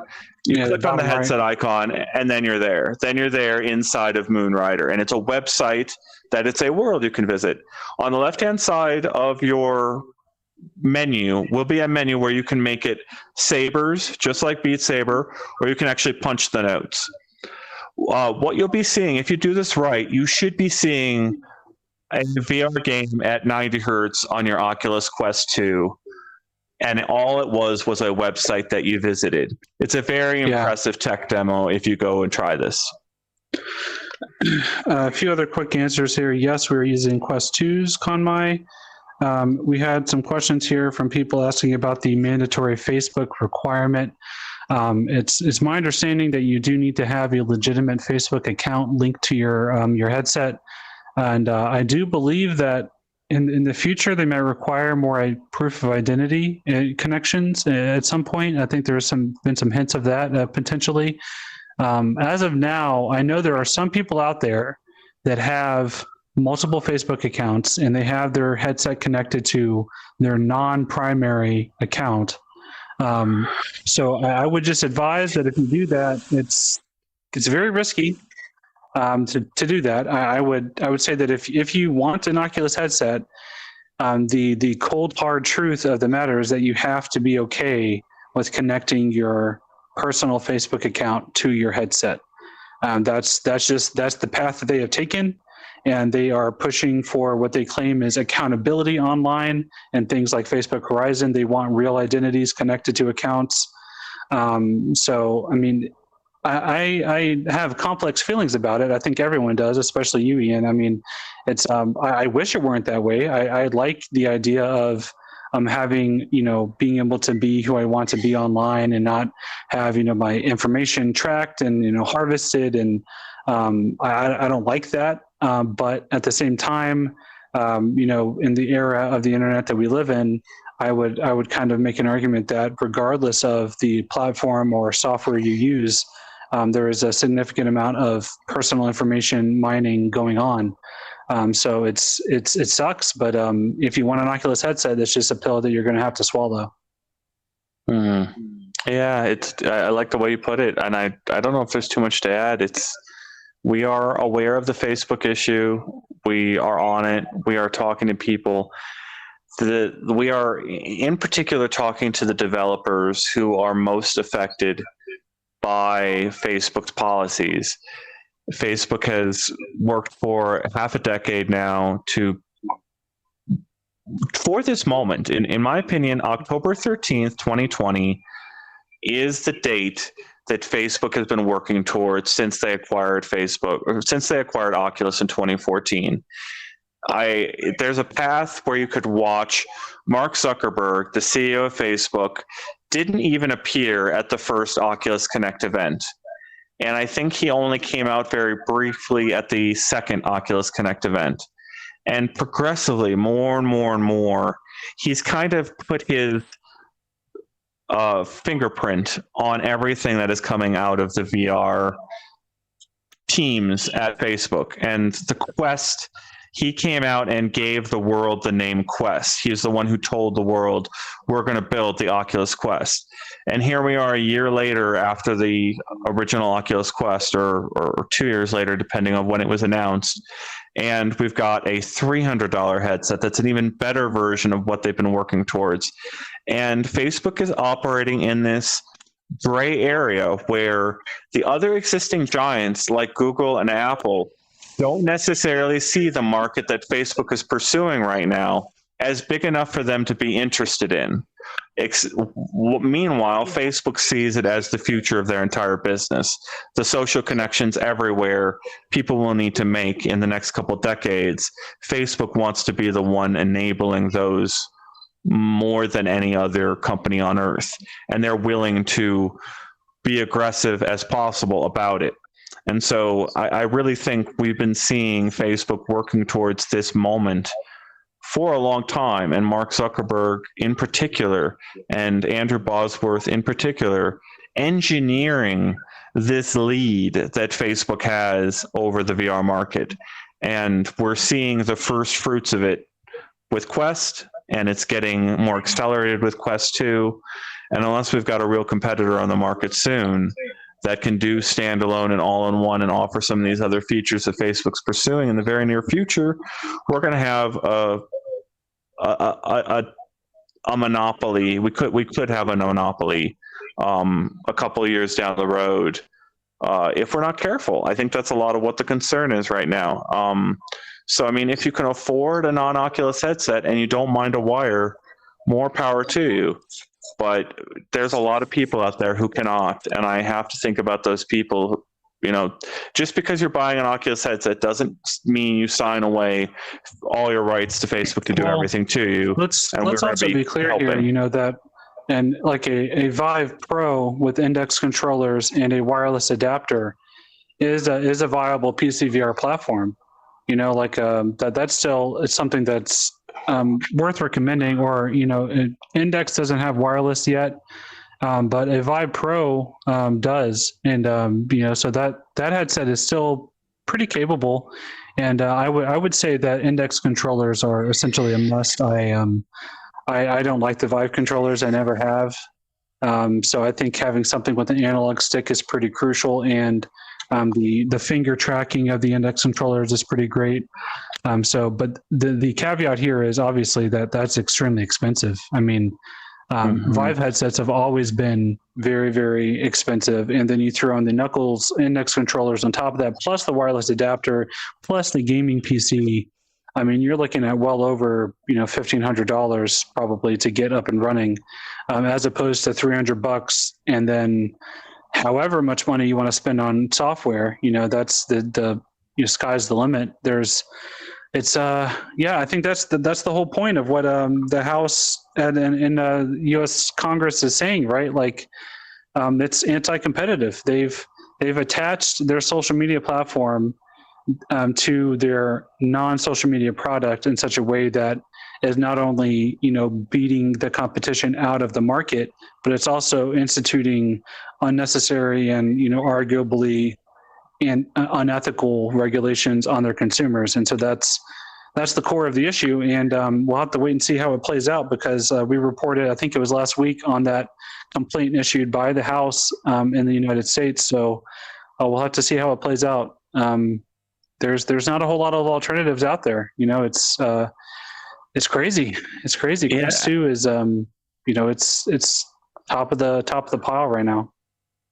Yeah, I mean, I guess I want to say there's like 2 or 3 things that Quest does right now that other things in the market can't quite match, either in execution or just at all. Price being the big one, but the Guardian Insight tracking system that Facebook has poured an incredible amount of money into is unmatched on other headsets right now. I've been in the Pico Neo 2, and it's got a pass-through mode where you set up the environment, and it cannot be like, I can't fully express how magical Quest's experience is to anything else I've tried.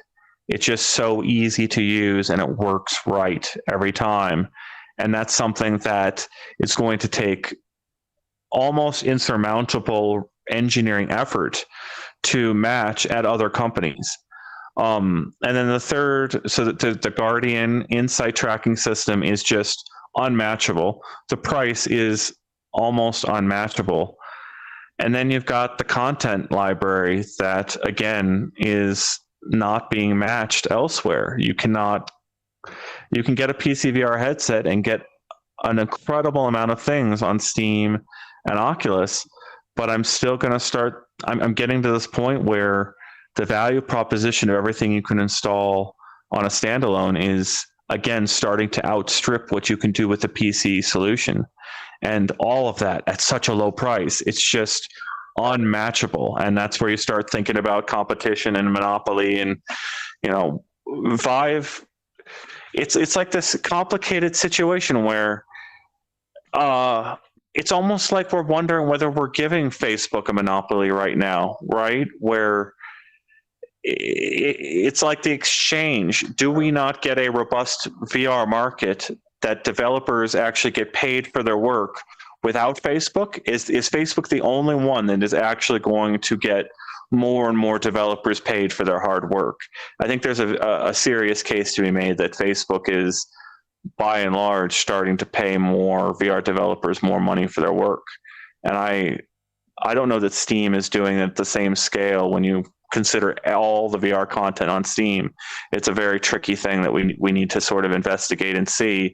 But again and again, we hear from developers, they're making money on Quest, and they're making money on Quest at scales that they've never seen before on other headsets.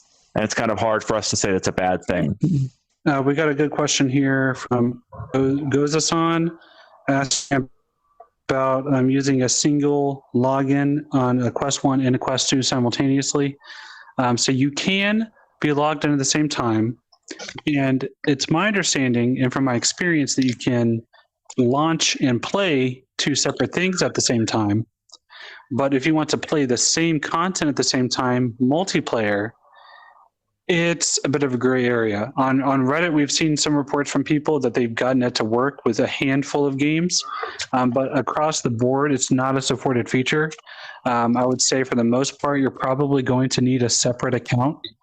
And also, this is kind of further complicated by the fact that there's currently no family sharing and or multi-account feature on the Quest. That's supposedly coming at some vague, non-definitive time in the future. But as of now, the official recommendation from Oculus, I think going back a year ago to an interview we sourced from them in an email, they said, you know what you can do if you want to log in a separate account? Factory reset. Hey, there you go. That's the recommendation from Oculus. Congrats. Yeah. I mean, to all you said about ease of use, functionality, accessibility, all those things, Quest does a great job of all that.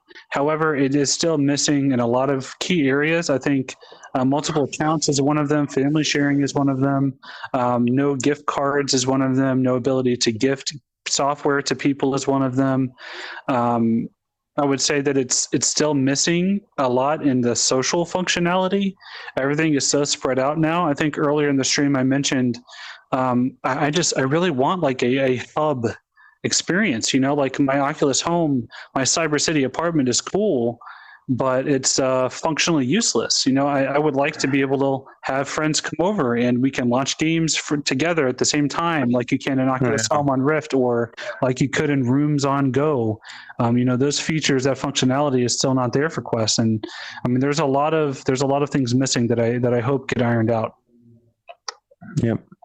I think one of the things I think about a lot is on Facebook, you can download your own photos and you can download you can go into their menu system and download your entire history and then delete your Facebook account if you really wanted to get off of the Facebook platform.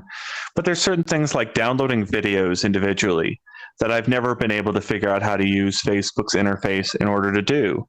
And right now we do gameplay videos all the time. We're recording 720p or in some cases 1080p footage off of these headsets in order for us to put up on our channels and show people what these games are like. And it always scares me that Facebook could, over time, sort of take away features and force you into the Facebook ecosystem more and more. And we're already kind of seeing that with the Facebook streaming features, where you can only really live stream to the internet really easily straight from a Quest to Facebook. And it's, streaming to YouTube is not something that's super easy to do without a whole lot of extra equipment and steps involved, which we did earlier and we're doing now in various ways. It's kind of a bummer. You have to stay inside Facebook's ecosystem to do certain things like live streaming. And I don't want them to lock down. They need to open that up, even though they're attaching it to the Facebook accounts. Word. I think soon you'll put your headset on and you'll hear, the little jingle sound effects, and then you'll see Zuckerberg's face slowly appear and, just floating in front of you, and he'll look down and smile and say, welcome. I don't think I like the jingle at the beginning of Facebook Horizon. That jingle makes me really uncomfortable. There's like a little jingle as you warp into a Facebook Horizon world.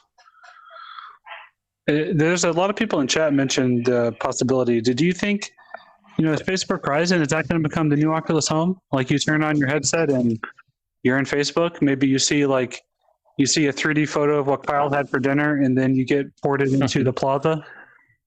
Yeah, I could see. They've got like this. I don't know if it's like an arch or doorway system that kind of like is your message that you're going to another world. And so I could definitely see an Oculus Home where you've got doors to other places and you could have, a door to your house.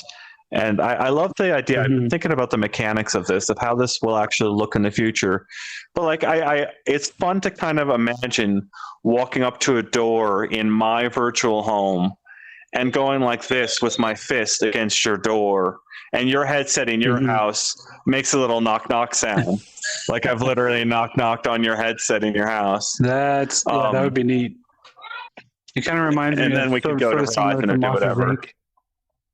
Like Monster Inc. with the doors floating in. I personally am partial to VR Chat's method of having a portal appear, and then you can actually look into the portal and you can see a preview of the world, and then when you step through it, you're then teleported. I like that a lot. What I would love is, I don't know why no one's done this yet, is I want to have a cool log out animation like in Ready Player One, because right now you take the headset off, you turn into a crumple of bones on the ground. Like, it is a disgusting, terrifying sight to see someone put their headset on the ground, because they turn into this weird, deformed corpse. But I would just love to have that function. Like, if I take the headset off and the sensor can no longer see that my face is there, do something cool. Like, let me dematerialize into bits into the sky, or like something like that. Like, it's just, it's such an easy thing. Ready Player One already showed you it looks cool. So that would be such upload a cool customization for that sort of thing too. That upload. Yeah, that would be such a great customization option if I could customize my outro animation and sound effect. Like, that would be such a cool thing. It's interesting to think about how Facebook's architecting their whole social tool set, right? So it's almost like, I've always joked about this, but like one of the first things I did once I got hand tracking up in operation was to throw the middle finger. And because I want to be polite today, I'm not going to throw the middle finger live on our stream. Oculus Connect, didn't you? Yeah, but the first thing I did was throwing double middle fingers because I wanted to see how it would do. But there's this one. But I love the symbolism of that, because it is such a human, like, across nations, this way of expressing extreme dissatisfaction with another human being. And it is free speech at its finest, being able to do that. And it can be very upsetting to another person to throw that middle finger at them. But like, as soon as Facebook Horizon supports controllerless interactions, if they let you build things or do things in Horizon with just like it is today, there's going to be a lot of people throwing around middle fingers very quickly in that space. And I don't know what Facebook's community management, how they're going to handle that sort of abrasiveness. I could imagine they're going to have like a community moderator just perched up in a tower with a sniper. If you throw out a middle finger, boom, headshot. You get taken out. Gone. Your avatar is then like put in jail, and your account can no longer log into Horizon for X amount of time. If you're a repeat offender, maybe they take away Beat Saber. If you repeat offender again, maybe they restrict access to other stuff. I like that. Just Zuckerberg coming into your library game at a time. You keep up that behavior, I'm just going to toss these in the trash one at a time. Yeah. That's our future. Dizzy HCD, we talked about this earlier. No family sharing at the moment. No multiple accounts at the moment. It's a little frustrating. I wanted to add, David's absolutely right. But I did want to say, if you look in the Oculus store, in some conditions, you can find a field for family sharing. Like, it's in the system somewhere that they're accounting for family sharing, and it's got to be coming very, very soon. So yeah, what I hope is that not only family sharing, but I also hope that it is simultaneous usage for local multiplayer, because there's a lot of games that could use that, like Dance Central. A game like that, I kind of feel like I should only have to buy it once. Like, it's a dancing game. If I bought that on my Xbox for Kinect, I only need one copy. If I bought Rock Band, I only need one copy. We can play that locally together. So if I already bought two headsets, if I dropped $500-$600 on two headsets, let me play the $20 game on both. Just come on. I heard especially if it's local. Like, it suggested, didn't the DS and the 3DS did that? If you had multiple DSs near each other, only one person needed Mario Kart. You could then share it wirelessly. They really need to work that model out, and I don't know why they wouldn't. If you've got these headsets that have super fast Wi-Fi, I think the issue here is that, I'm just guessing here, but Apple has some super advanced wireless technologies in their latest iPhones, and Apple does some really interesting things with a lot of their wireless technology, like some of their Bluetooth stuff, where like your iPhone, I think, can phone home even if it's like turned off or something. It's got some really crazy features there that Apple has engineered over the course of many years. And I think there's some engineering that Facebook needs to do to let the headsets talk to each other in a secure way without it ever endangering anyone's personal information or anything like that. Word. How jealous are you of people that are getting to have the Quest 2 as their first VR experience? Oh yeah, I've been thinking about that a lot. I've got this, in this house alone, and my journey with VR began before the house that I'm in now. But so I had a DK2. That was my first headset that I actually bought for myself. I tried VR before then.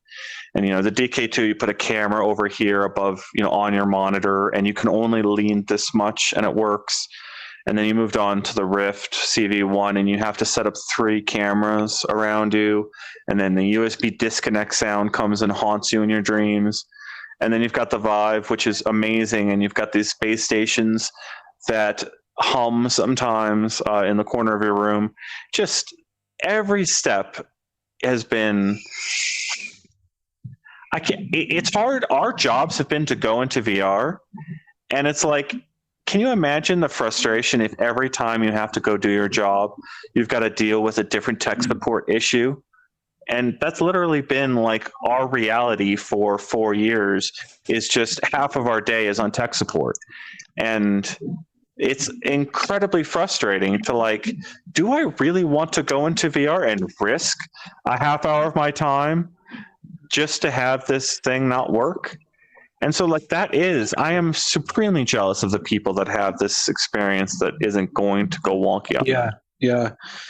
And I mean, just imagine like the difference in experiences for, PC gaming nowadays. Like I remember when I was growing up, I was so frustrated and jealous because, I had this laptop that, my mom got me that I used for like schoolwork and stuff like that. And it could just barely run like Warcraft 2 and StarCraft. And, I could kind of play EverQuest if I was okay with like 2 frames a second. My friends and my friend would come over and we would literally play, and we would do what we called the stop and pivot, where the frame rate was so bad that walking diagonally or turning and strafing just wouldn't work. Everything would tank. So I would have to go in a straight line and then stop, and then go and then walk again. That's how bad the frame rate was. And I considered myself lucky. I was like so excited I could play EverQuest. And it's just crazy that like now, I mean, there are VR MMOs. Orbis VR is it's a relatively simplistic game made by just a handful of people, but it's literally a VR MMO. I can go into a game in VR and play an MMO. And there are, a half dozen of them still in development that are coming as well. And yeah, here's Orbis right here. There's shout out to them. I don't know if there's any Quest 2 enhancements for this game, but given the size of the team, given the budget, paired with the ambition, it is an incredibly impressive achievement. It's as you can see, the visuals are very simplistic, but this is a true MMO. It's a open world, persistent world, various different classes. You have guns, you have bows, you have spells, you have swords. It's an impressive game, and it has full crossplay, full cross progression, PC to Quest. So it's really special, and there's a lot of MMOs that are building off of what they've done coming out later down the line, like Elysia. It's probably the one I'm the most excited for. There's also Zenith. There's all kinds of them, and it's crazy that back when I was back in the late 90s, early 2000s, playing EverQuest on my potato laptop, compared to this, it's incredible. Yeah, the thing I've been thinking about lately, to kind of put some of this in the larger context of what kind of a period we're in, people talk about kind of like a golden age of gaming, and it's always funny, like the golden age of gaming is always kind of like tied to whenever you were a child. So it's different for every generation. But like, I'm astonished that we're getting so many excellent remakes of these defining games of the 90s, of an earlier generation. So you can go and play these amazing versions of new games on the very latest hardware, in addition to this just week by week new amazing surprising things to do with gaming. And that's before you even get to the VR stuff. Like I come back to this impression of this, like I'm going from Minecraft Dungeons to Minecraft to Among Us to just this endless list of games that are breaking across boundaries in ways that they never have before. Like I can get people to play Among Us who wouldn't normally play games. And I think VR and Oculus Quest kind of does or approaches that in a different way. This idea of getting people to play games who may not play games normally. I just keep getting struck by this impression that we are in an old golden age of gaming just because of the number of platforms we have today and the ability to access this great content that appeared in the decades before in new ways. Myst is the one I'm most excited about. I cannot wait to get back into Myst and revisit that world that is burned into my brain from so many years ago. And I've talked about this with Heaney and other people on staff, and I think this game is going to be incredible to visit in VR because people who played it have made very intricate mental maps of where every little thing is in that island. So you have to like run from one end of the island to another and run down tunnels to find things and unlock puzzles. And doing that, going back and forth from place to place, you build this map in your head of where everything is. And it's going to be astonishing to have this kind of like deja vu you haven't felt before, to put on the headset, go back to that island that you visited 2 decades ago, this time actually inside a VR headset for the first time. I'm so excited to play that one. I wanted to bring up, let me see if there's any more comments. I think we lost David. I'm assuming he's got a connection issue or something. I wanted to go down some of our best Quest games. There's, of course, Superhot. That's the one I remember offhand. It's been at the top of our list for a long time. Superhot is an incredible game, and if you haven't played it before, go get your hands on Superhot. We've got Five Nights at Freddy's, which we've got the Halloween season. It's one of these things that I'm wondering whether we're going to see new VR headsets announced at this, Five Nights at Freddy's is so scary. Saints and Sinners is so scary that debuting new VR headsets right before Halloween every year going forward would make a lot of sense to me. I would love to see new VR headsets on the market every year right before Halloween, just because it is so much fun to go and get scared together in a VR headset. And Five Nights at Freddy's is a great example of one of those things you can go with friends and get scared very, very easily doing. Make sure to cast that up to your TV if you're going to do that. Let me see what David is up to. Yeah, David's internet died. Let me see if there's any lasting questions before we head out. I think this might be it for the day. I'm so thankful for everyone for tuning in with us today. It is, I've tried to express this to you. It is a joy to us to be able to kind of have your trust and have you care so much about learning about VR and trust us to get you the right information. Please subscribe and keep an eye on uploadvr.com as we bring you the latest regarding VR and this technology. We have very recently interviewed and talked to the head of research at VR, Michael Abrash, and the long-term view at Facebook and others is to have augmented reality that can change your perception of the world around you wherever you go. And Facebook's long-term plan is to give you perceptual superpowers wherever you are, super hearing, super sight. They really think that's something they can actually do with AR in the long term.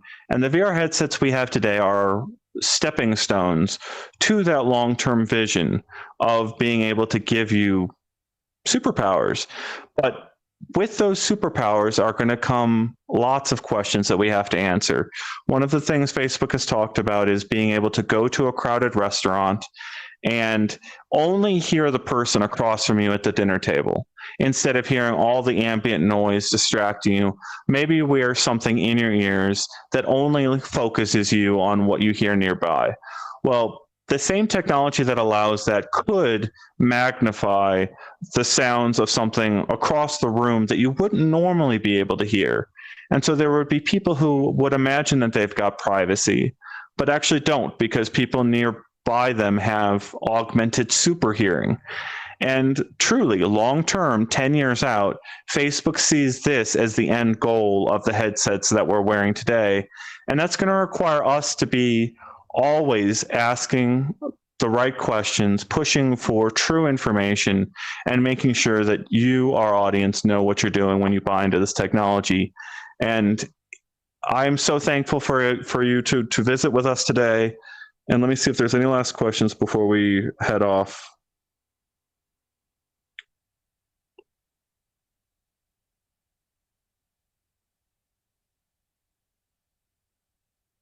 Yeah, people are asking about controller tracking. We haven't noticed a whole lot of difference in controller tracking between Quest 1 and Quest 2, but keep in mind that is a complicated hardware-software question where things could change over time, depending what the internals are of the Quest 2 controllers. So there's the chance that there could be a future software update that could change the game quite a bit. But I think overall, we haven't noticed really too much difference in controller tracking between Quest 1 and Quest 2. Again, check back at uploadvr.com. Thank you so much for tuning in with us today. And if you have any questions about VR at all, let us know. You can email us information at tips@uploadvr.com. We've got all the latest news on uploadvr.com with reviews of all the official accessories, and we'll have looks at all the unofficial accessories in the near future. And as we go through the rest of the year and deal with the 90 hertz mode, as well as developers rolling out major updates to take advantage of the increased power of the XR2 chipset, it's going to be a big year. Stick with us, subscribe, like, and check back with us soon. Thank you so much for tuning in with us today. I'll see you soon.